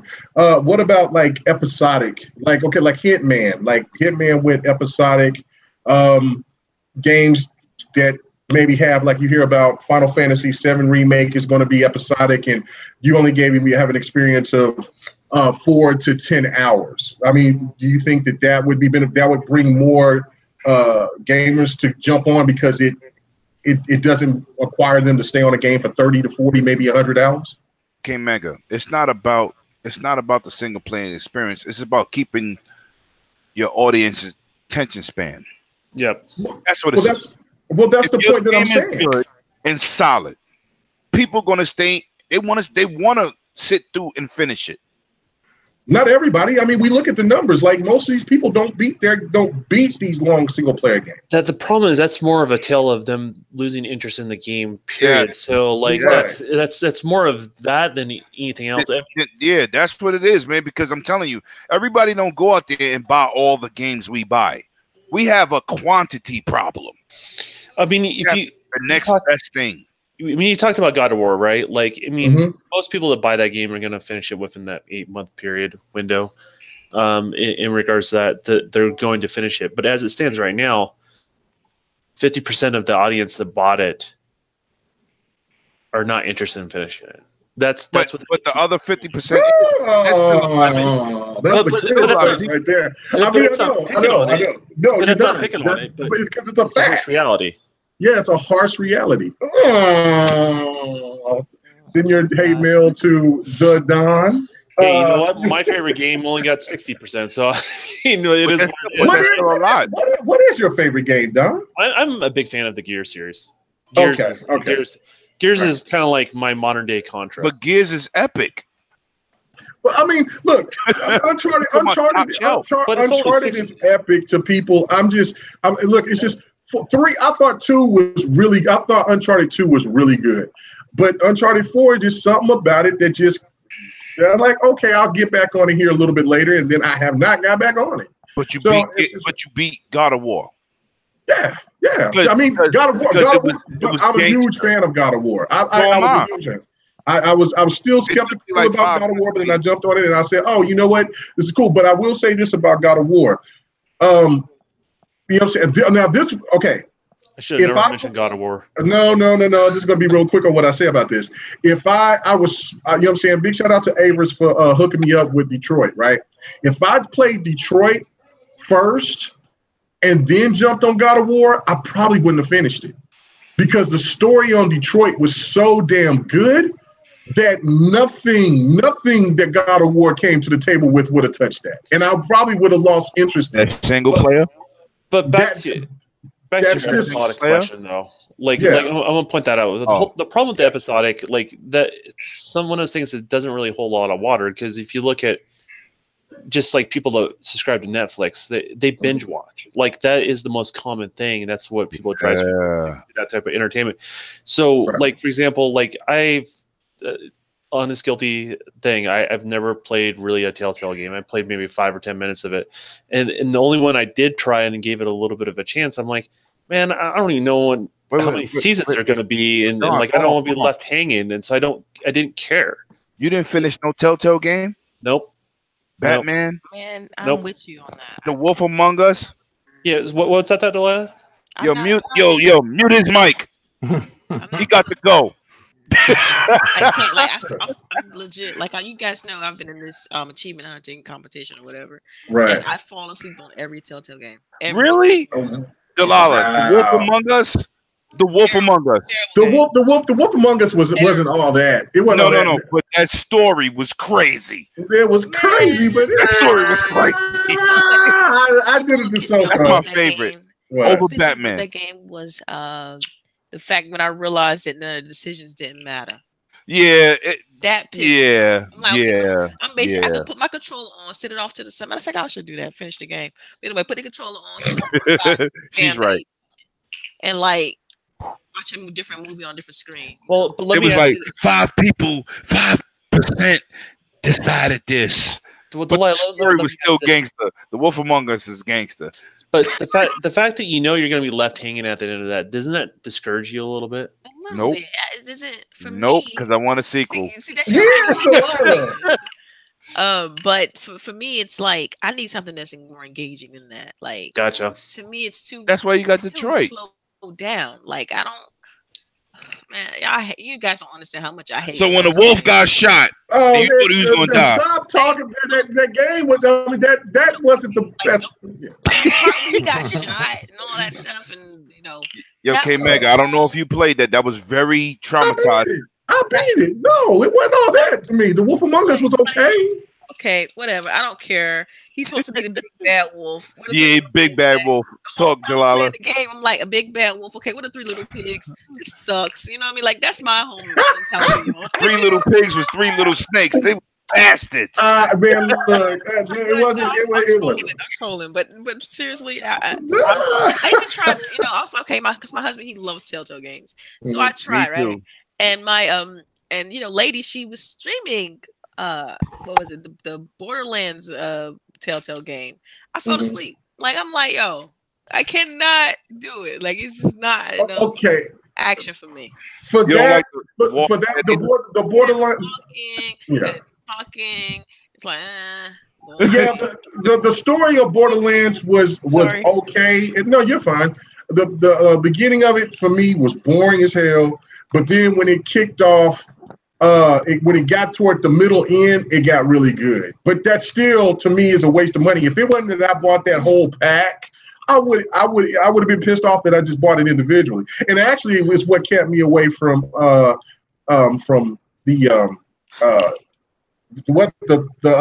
Guardians of the Galaxy one, because I was like, I'm not gonna mess with that. But to be honest, what really kills it for me is the gameplay mechanic. I can't stand. It's not the quick time events, but I can't stand the investigating and having to look around a room and like I'm playing Myst or something. Like I can't stand that. And then he walks over here. I'm barely controlling him. He walks over there, and then he always like he's in the wrong angle, and it just. Oh, you would hate Detroit then, dude. Like no, okay. These walking simulator games. Detroit is awesome. Only walking simulator I've actually like absolutely enjoyed and thought was fantastic. Was What Remains of Edith Finch. I thought that was brilliantly done. Have you guys played that? What Remains of Edith Finch? Nope. That game is amazing. For it to be a walking simulator, now that's how you do it. That's how you do those type of episodic kind of walking simulator games. I think it's the easy set of achievements, as you guys know. But trust me, on the way that game, the way it tells its story, it's engaging all the way through, and it plays on the fact that the human attention span. You know what I mean? I love it. They did a fantastic job. So I might check it out if I was catching on sale. Yeah, it's great. Got to pay the bills. Dexter Van Ness, he said, K-Mega, you the man, plus 50 grand. However, only have $5. Hey, man, everything is cool, man. A penny is great for me. Thank you. Just for you being here, you know what I'm saying, listening to us ramble around, especially 108, just ramble. You know what I'm saying? We appreciate it. Look at that. 108 don't have nothing to say about that. Okay, before we go to the last topic, Moxie Avers, what do y'all like those Telltale games? I mean, I'm pretty sure Avers likes, if he likes Detroit, then I'm sure that he likes Telltale games. I can definitely understand what both the Don and Delilah are saying about that, but I also agree with Lemon on that one for sure, though. I was definitely engrossed to the very end on Wolf Among Us, and especially the first 2 Walking Deads, or in particular the second season of Walking Dead. I really like that one. Walking Dead what got me turned on to Telltale games. Yes. Yeah, that one is the one that made me realize I could play, quite a few of these before I get bored. So yeah, I like those games. Yeah, I did like that, and it actually got me to watch the TV show because I can't wait for this last one to come out with Clementine, because I got to find out what my girl's gonna do. I got to find out if she's gonna get that boy. I got to find out. So yeah, I love that. What about you, Moxie? Are you a fan of Telltale games? Yeah, I haven't played a lot of them. I into it because of Walking Dead also. It's obviously a departure from like what I normally game for, but it's nice to have you know, options, I guess you could say. It's nice to have something where it's more of a story and it's super easy to play. Like you could be totally multitasking and playing one of those games. But ultimately, by the time the story has progressed enough, you do get kind of looped in to like what's going on and what the story is and where it's going. So I would say I'm a fan of them. Certainly wouldn't play them, you know, every day as opposed to some of the other things that I play. But once in a while, right about how often we get one, I think it's a nice little like vacation departure, tell a little story, sits halfway in between playing a video game and watching something, I guess. So I think that's kind of cool. Yeah. Now, one game I do want to point out that I've got to play was this game called The Last Night. Or was it last night or late night? It's called Late Night, I believe. Or Late Shift. Oh, that Late game Shift. is dope. Oh man, like you know what? I thought that was fantastically done. Yes. I feel like what they should. I want to see more movies like that. Like where I can imagine being in a theater, everybody has like this little clicker and make decisions based on like what happens in the movie, and then the scene would change based on what people decide midway through the show. I thought that was great. Oh yeah. And like the multiple endings and things like that. And see, that's where, to me, Telltale, specifically The Wolf Among Us, falls apart, is that your decisions didn't matter. Where in that game, the Late Shift, your decisions actually mattered. And so I appreciate that more than just, oh, let me just tell this story. I mean, if I wanted to see that, I can just watch a movie. You know what I mean? Well, hold on. Delilah, don't you think, and Moxie, don't you think after all the competitive gaming we doing, after all the achievement hunting we doing, that Telltale, you get to relax and just enjoy a narrative and gameplay? You don't think that's what that game, that's what it does for me. There's no competitiveness. It's just enjoying a good story, making some decisions you think matters. Well, see, I feel like this, like I said, the negative part for me was the whole walking the character around and then investigating little items on the screen. Well, to me, that brought it down. Whereas Late Shift, you just made decisions. I'd rather have that than having a little, oh, let me do this quick time event real quick. Oh, let me look over here in this corner if I can make my character get over there. Like, it's just, I'd rather have, like, have you played Late Shift? Nah, like, Late Shift. Check that out. I think it's on. I don't know if it's on Game Pass or anything, but it's on sale right now. It's on sale. It's got a 3-pack. Yeah. Think about it's like Telltale without all the investigative crap and the quick time events, but you get to make the decisions throughout. It's actual live action. It's like Night Trap. It takes you back to like Night Trap and Sewer Shark, where it's live action and you just make decisions right then and there off the fly. Yeah. It's like Detroit. Yeah, it's like Detroit without the investigating stuff. Just with a live action. Yeah, it was cool. I really thought I tricked dude off in the hotel room. I thought I tricked him off when them triads got a hold of them fingers. I said, "Oh Lord, this dude is done." But anyway, it was really dope. All right, man. Let's get to the last topic because you know what I'm saying, we can't turn this into GRG when we're over here sitting here for 3 hours. Anyway, I promised Avers and Moxie was gonna get the hell out of here. I promised them. You know what I'm saying? All right, so. And I'm gonna let Avers get a hold of this one because I think that he has a lot to say on this topic. So I'm just gonna say this. All right, Sony, Google, Microsoft, Nintendo, they all got a plan. So for the future of what's going on within gaming for the next gen, I personally think that just like I've watched G4G Media's video, I feel that Microsoft already got their blueprint. They got everything laid out, set up for the next gen properly.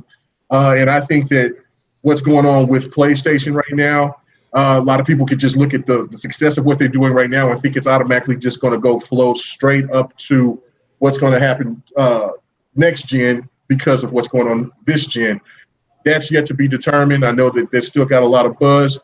But Avers, I'm going to go straight to you. What is it that you think about what's going on for the future of gaming, and who has the better game plan to go into the future to maybe be the top dog?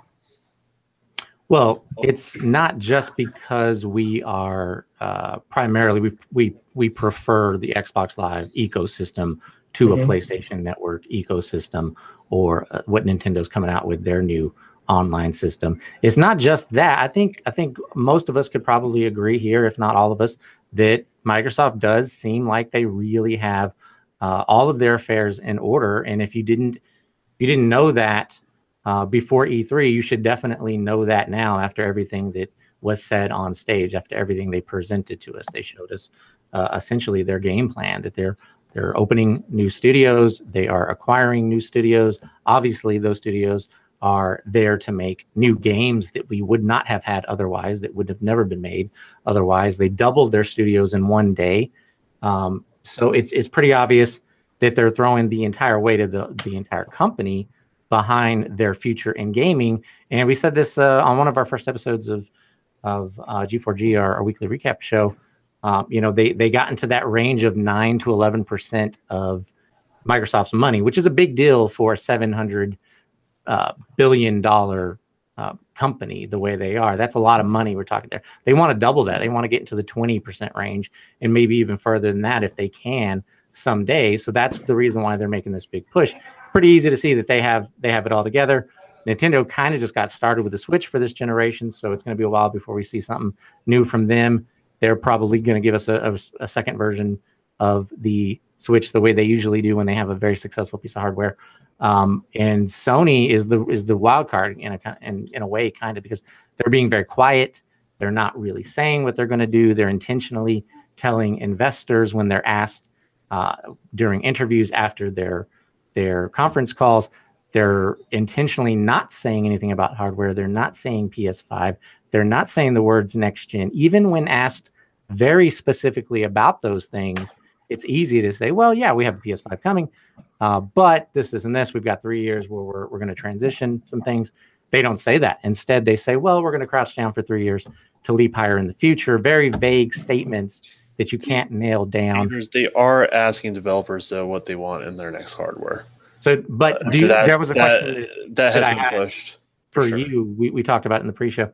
So have you seen anything about dev kits? Because I've heard from several people that they have seen stuff from dev kits, but then when I asked them further questions, dev kits actually exist. Yeah, I agree. Right now, what they're doing is they're giving loose PC specs off. This is what's going on.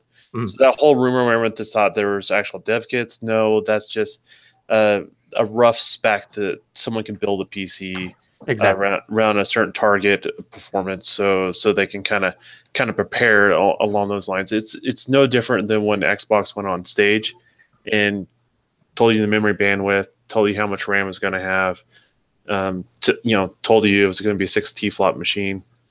That it was no different than that, right? So that's kind of where they're at with the development community. Then the development you're community saying they're asking developers questions right now. Yes, they have been for last year.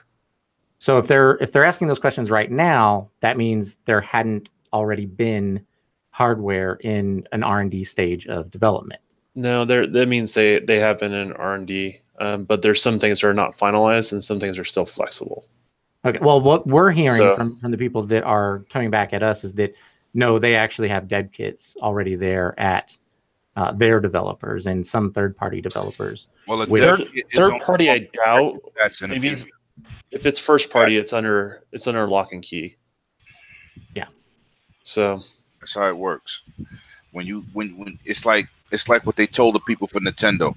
They was like, they gave them a medium to aim for. They was like, develop for this and then tweak after. Mm-hmm. That's the same thing with PS5 is not done. They don't know exactly what they're doing.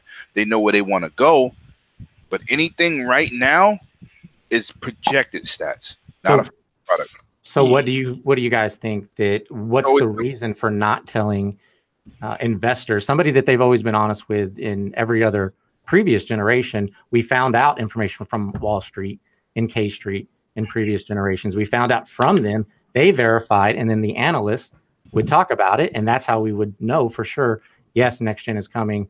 Here's the target timeline. Why are they being coy? Why are they not telling investors? I don't know if they've decided. I mean, there could be multiple things in the process, and they really like, because here's the thing, like the original PS4 and Xbox One were going to come out much sooner, right? But both companies look at what the chipsets were going to be available when they were kind of overdue, and they just bought themselves more time. And so I don't know if Sony is looking and they say, hey, what do we do? You know, we're developing this now, but do we carry this technology and push it out, or do we kind of continue to go with this? I mean, it's known that's actually happened with the X, right?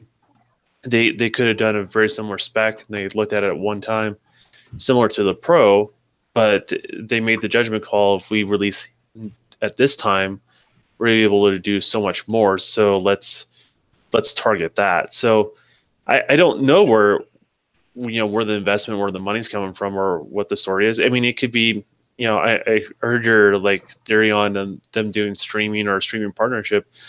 I mean, target profiles are still target profiles, regardless if you're streaming from hardware on a server or if it's under your television, in the sense of what you give developers as far as like a guideline and what you can work with. You know what I mean? So it's interesting either way. We'll see what they're doing, though. That's for sure. Don and Avis, do y'all PC game?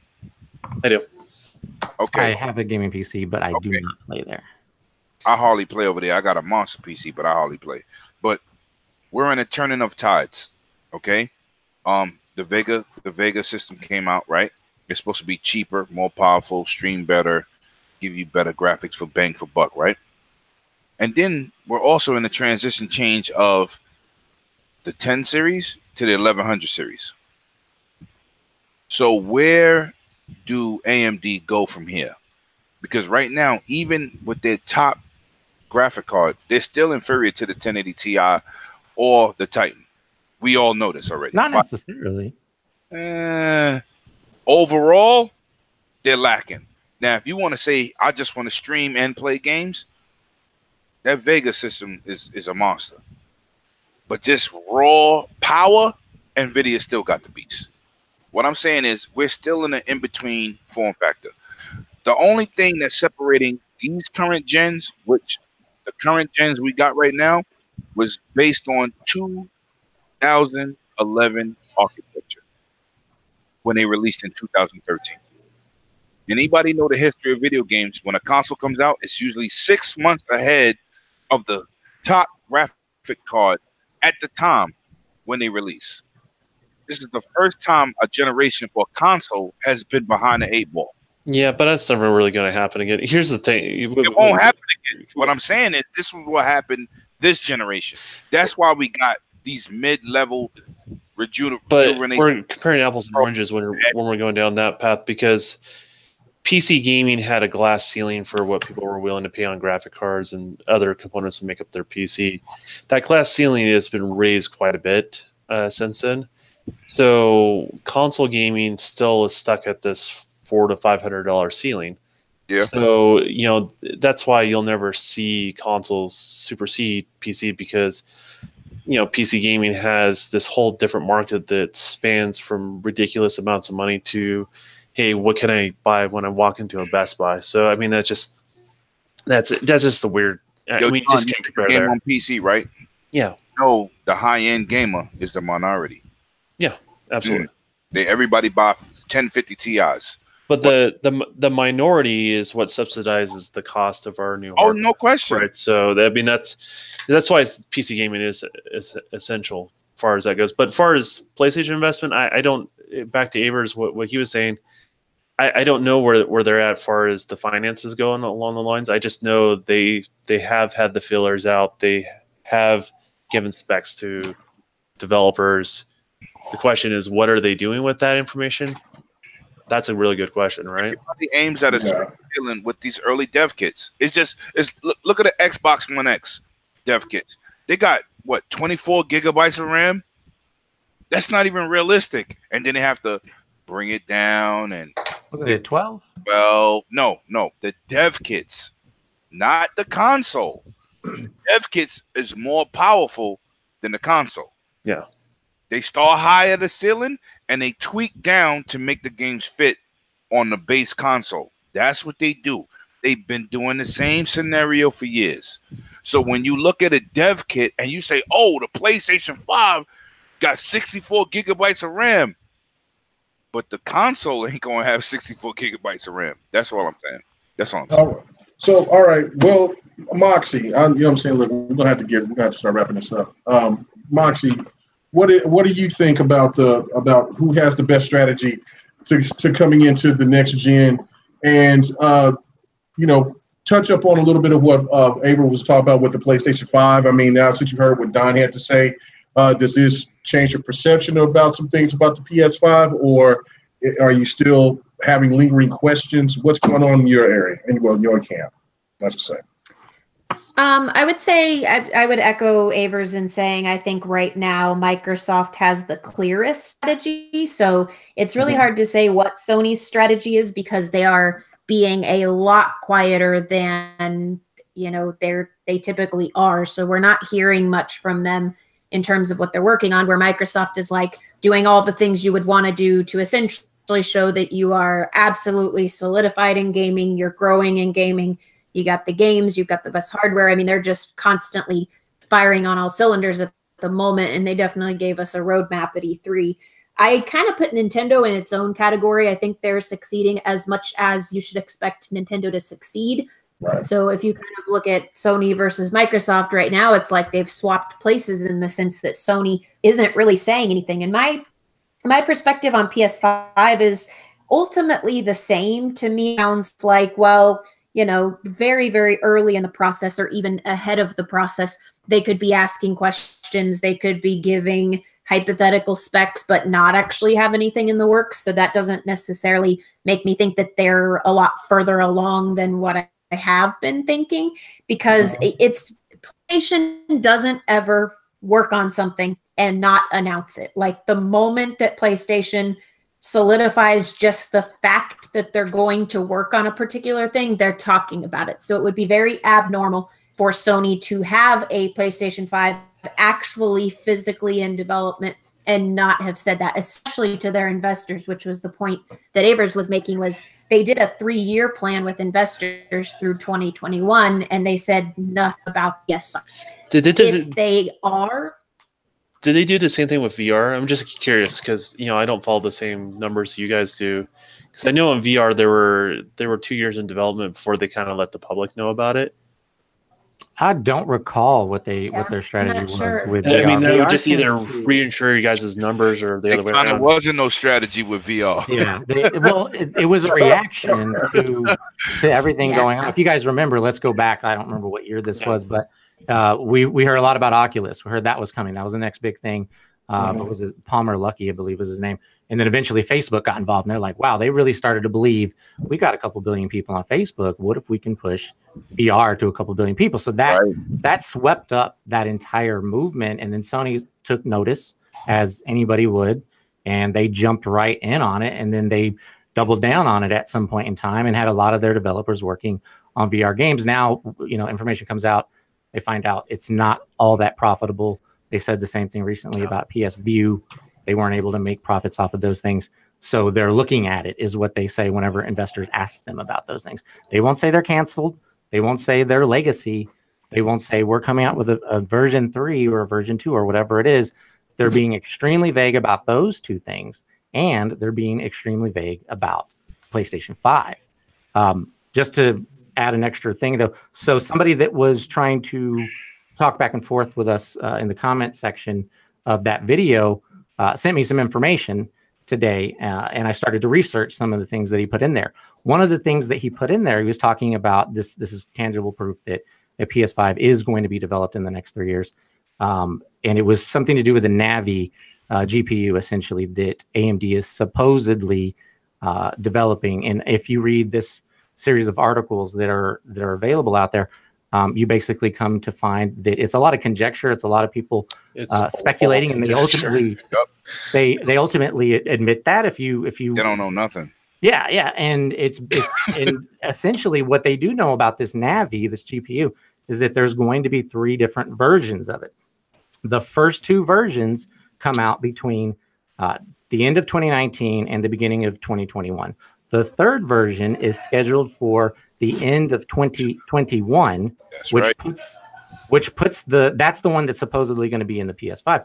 That puts that system out, probably releasing sometime deep into 2022. So that's a long wait. that doesn't jive with what Sony's saying. They're saying 3 years, and these 3 years are ending in March of 2021. That's their period of fiscal year. Say that again. That's a fiscal year date. Yeah, that's when their fiscal year ends on March 21st, 2021. There's 3 years of crouching so that they can leap higher in the future. It's very interesting that that's their language, and the timelines don't jive with the information that is out there about Navi. So let me ask you this. Let me ask you guys this question. Okay, so basically you're saying that the PlayStation 5 could potentially come out in 2022. So 21. 21. What does this do with the Xbox Scarlet? Are Xbox going to wait until the PlayStation 5? They are. What they're going to do, or well, I mean, they could jump ahead if they really want to. What did Phil Spencer say at E3? I know, but of course, I know what he said, but the thing of it is that he could be waiting. But if they jump the gun, make this system, and then they say, hey, look, we already got this system out in production. It's already ready to go. It's more powerful. It's this and that. And then PlayStation comes, and if they using Vega and all of this high tech, because of course, one thing we got to understand is that if PlayStation is using Vega and all these other CPUs and GPUs and all that crazy stuff, that the price is going to have to be appropriate for the fan base, because you can't come out with no $600 system. That is a death wish on that system. $500 is the price point. Magic spot, right? Right, is the magic spot, especially if you're showing that you got a product that has a lot of power.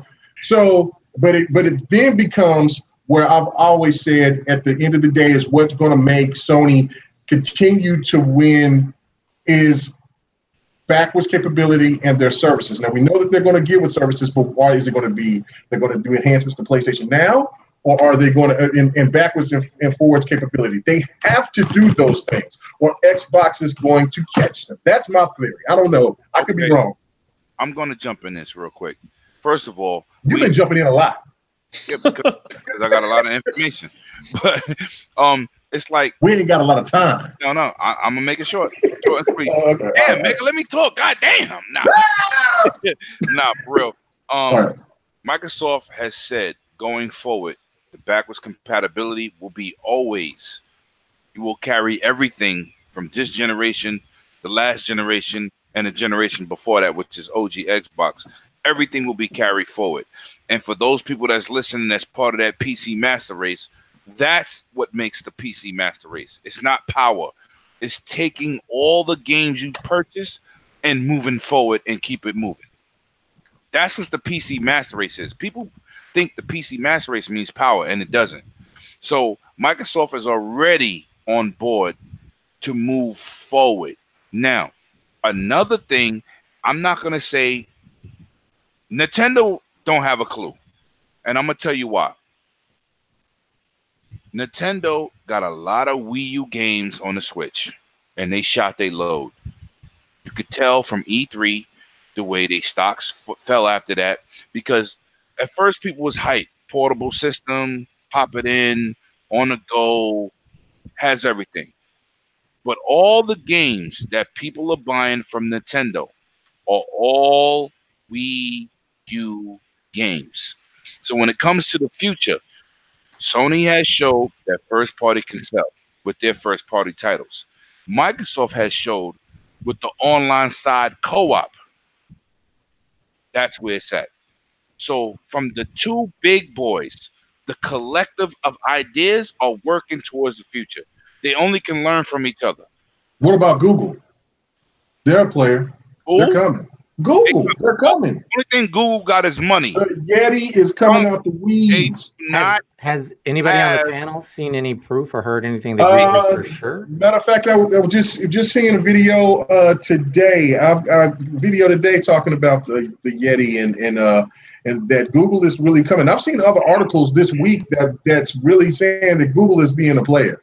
Now don't know if they're going to do maybe a partnership. Like maybe you might be thinking, Avers, but but Google is going to put their hand in this. And I think they don't have the experience. But that's about all we have to go off of right now. They don't have the experience. Yeah. You see, dudes say Sony is Xbox didn't have the experience, and it doesn't matter. And I don't think that. Well, come on, man. Hold on. I want to say this for the record. Sony came out the bat out the box swinging. 150 million consoles, you know, with the regular PlayStation, right? Remember that? Right. That's a huge foundation to build off.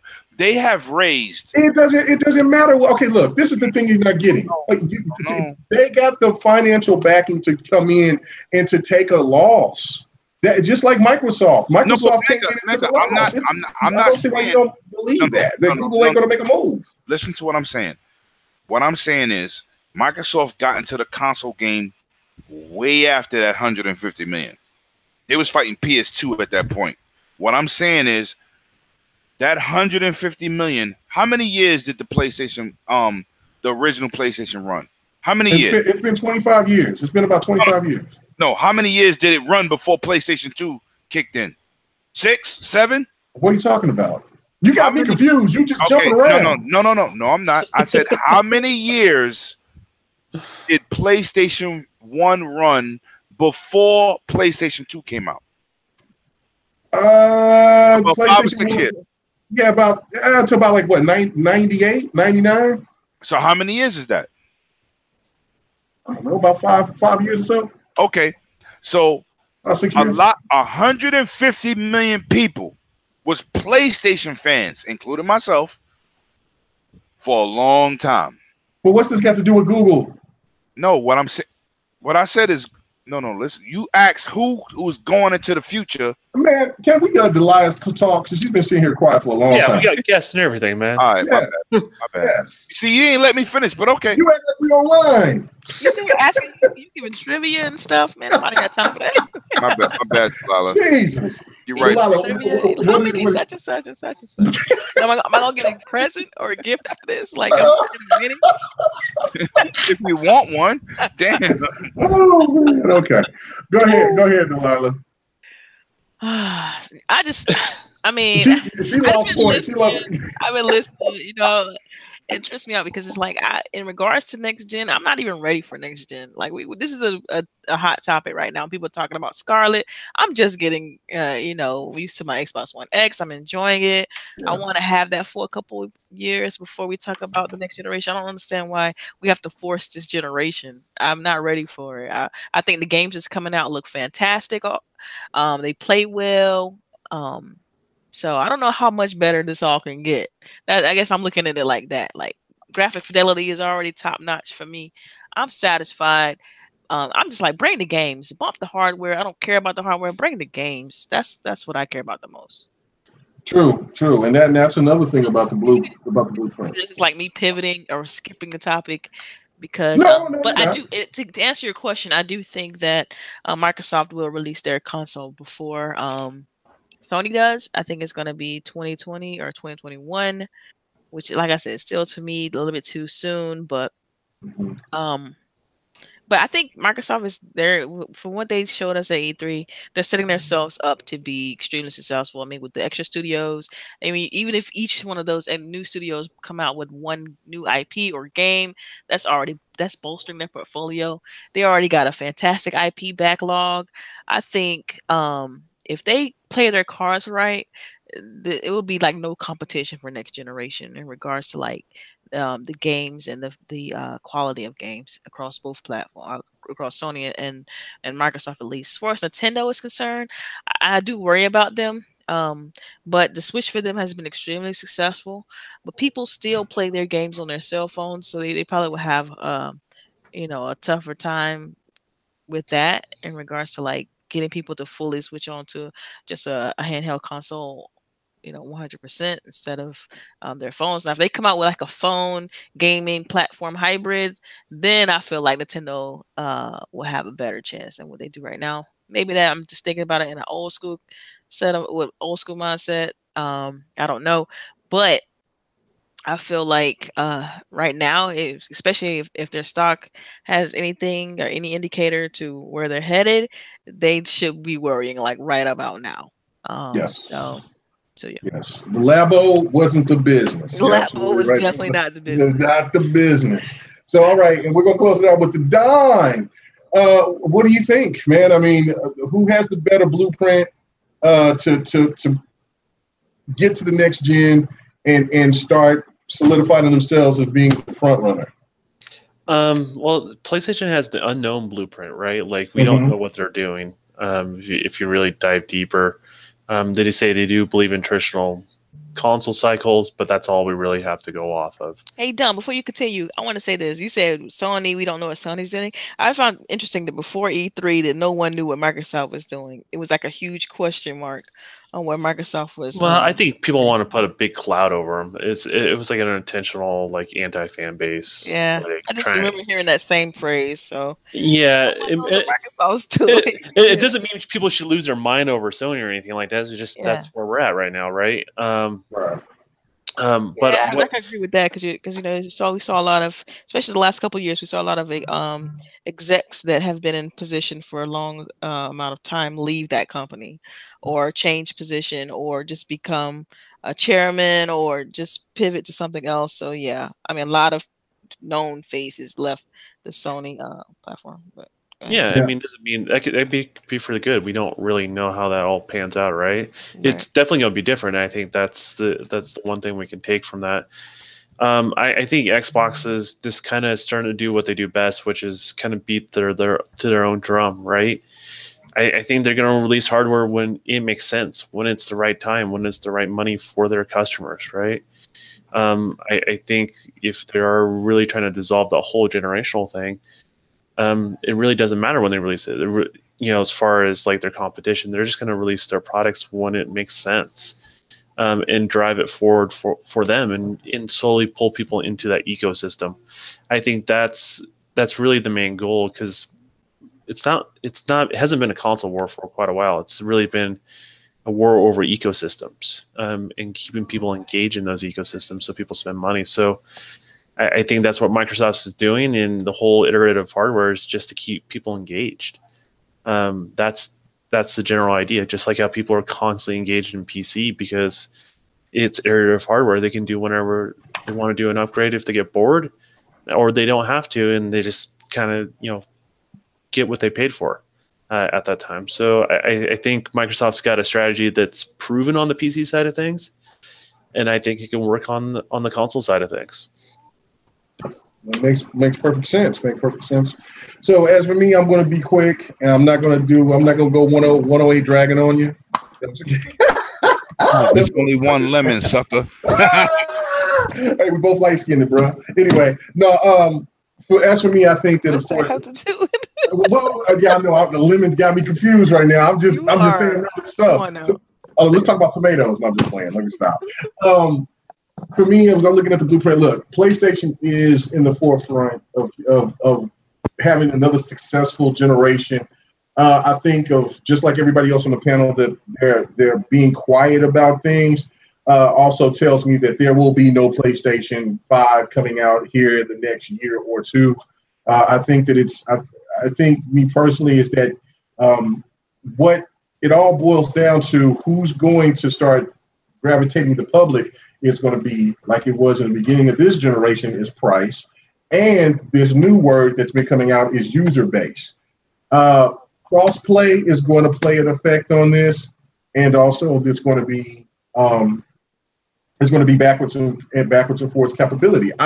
Those things, they could be gamers to say, I don't care about old games. I don't care about all that. I just want to play my new games and blah, blah, blah. But if I'm telling you, if you're going to pay for a $500 system and you've had this PlayStation 4 or this PlayStation Pro, and you can't take over a game, let's just say that you just bought Days Gone, and you haven't beat that yet, and you can't transfer that over, and you got to wait for a special edition, that's going to piss you off. So PlayStation's going to have to make that move. Xbox has already got that already solidified. You look at the stuff that's going on with ray tracing. I don't know if that's like an exclusive thing for Microsoft or whatever. I don't know. So please correct me on the panel if I'm wrong about that. But DirectX 12, you know what I'm saying? The Xbox One X is going to be probably the biggest factor for Xbox. It's because of the price, which is the most important to gamers, is that you can go ahead and get the X for however cheap it's going to be, or the S, even if you really want to be that damn cheap. And you get that, and you can still play your games games that you can buy that's going to be on Scarlet or whatever, and you can still play with your friends. That's that user base. Plus cross-play. They're going to be doing that with Nintendo on PC. They're going to be bringing in more PC games. And then the big kablooya is Game Pass. They start getting more bigger third-party titles to come on there. Xbox is going to kill it. That's why I say that the blueprint is solid for Xbox. I definitely want to thank Avers and Moxie for coming on. Thank you so much. I hope you guys will come back again. You know what I'm saying? 108 Dragons, thank you. Delilah HD and my boy, the Don. Thank you for stopping in late. Let's go ahead and do the sign-offs. Where can they find you at, Moxie? Twitter, all that. Give it to us. So you can find me on Twitter at Moxie, which has 2 X's _ G4G Media. And you can find us on YouTube, G-4-G Media. Yeah, thanks for having me. It was a blast. Yes, it was great. It was great. All right. Avers, thank you for coming on yet again. Where can they find you at, buddy? Oh, sure. I love coming on this show. Anytime you ever need me, let me know, and I'll definitely be here. Cool. My information is exactly the same as Moxie's. You just sub my name for hers, and it'll pop up. I think we're also tagged in each other's Twitter bios as well. And G4G Media is the YouTube. If you want to check out our videos, that most recent video is getting a lot of heat, so definitely check that one if you can. And just remember, in that video, we do very clearly state we could be very wrong about this, but there is a lot of evidence pointing that something is changing with the way Sony does their generations. That you can't really deny. Right. Definitely. Oh, and then my last point, I forgot to bring up the cloud. The cloud is also going to be a big factor as well. Woo! NVIDIA has that device that works already. Yeah, see, and that's the thing, man. Microsoft has got their hands on all types of stuff right here, man. Plus new technology. We still have yet to see the multiplayer to Crackdown 3, and people are already discounting Crackdown. I'm telling you, if that multiplayer is solid, that's going to be a game changer for here to come. 108 Dragons, where can they find you at, bro? 108 Dragons? Now you want to be quiet. Now you want to be quiet. Anyway, hold on. Let me see if I got. You can find me facts. 108 Dragons Television. You can catch out my channel. Facts. Thank you. See you on GRG. This is GRG for life. Facts. No, I was on the phone talking to California. You're not going to do me like that. I got a lot to say. No, you don't. We got no. We got a few seconds, and I'm going to say this. 108 Dragons TV, Avers, Moxie, Delilah HD, my little big sister all day, my little big brother K Mizzle. You already know how we do. Tune into everything we do. What about the Don? You just left the Don out. Oh yeah, I forgot the moonwalking suckers here. What up, Don? My man. You know, but tune into everybody's channel, man. Y'all know y'all can find me at 108 Dragons TV. Like Moxie said earlier, like Aver said earlier, I always try to promote the facts and keep it 100 with everybody. No pun intended. I'm always happy to be here. I hope y'all enjoyed the content. A little bit of my you know how I go on and going on. I got a lot of information, but I love everybody. Please tune in, support everybody here. This is what we do. UHD. So Don, does this what I sound like on the next podcast when I'm doing my sign out? And then he left you hanging. Damn! I got to go. God said I got to go. I can't take no more of this. Oh shit! This is hilarious. All right. I'll go to the last Don. Oh man. I think. Well, let me see. Let me look on the watch call, see if he's here. He's still there. He probably had to go. He's probably talking to wifey. He'll probably found a squirrel and put on the grill. Never mind. So anyway, man, thank you. What'd you say? He said he cooked the squirrel on the grill. Yeah, Wait, yeah, what? Yeah, man. Don is also wild shit, man. Yes, tomorrow you will hear the Dolphins because Live Wire will definitely be there, man. So anyway, thank you guys for rocking out with us. I don't know where the hell Don is, but he's still there. I'm looking in the chat right now. So anyway, man, thank you for hanging out with us. And Man, don't know when I'll do another one of these again, probably in a couple of weeks. This is not an everyday thing. I'm going to try to do these more often, probably on a Wednesday or a Thursday, however it rolls. But we will definitely keep doing this and bringing more guests because I like this. It's a lot of fun. So thank you guys. Y'all have a good night. Peace.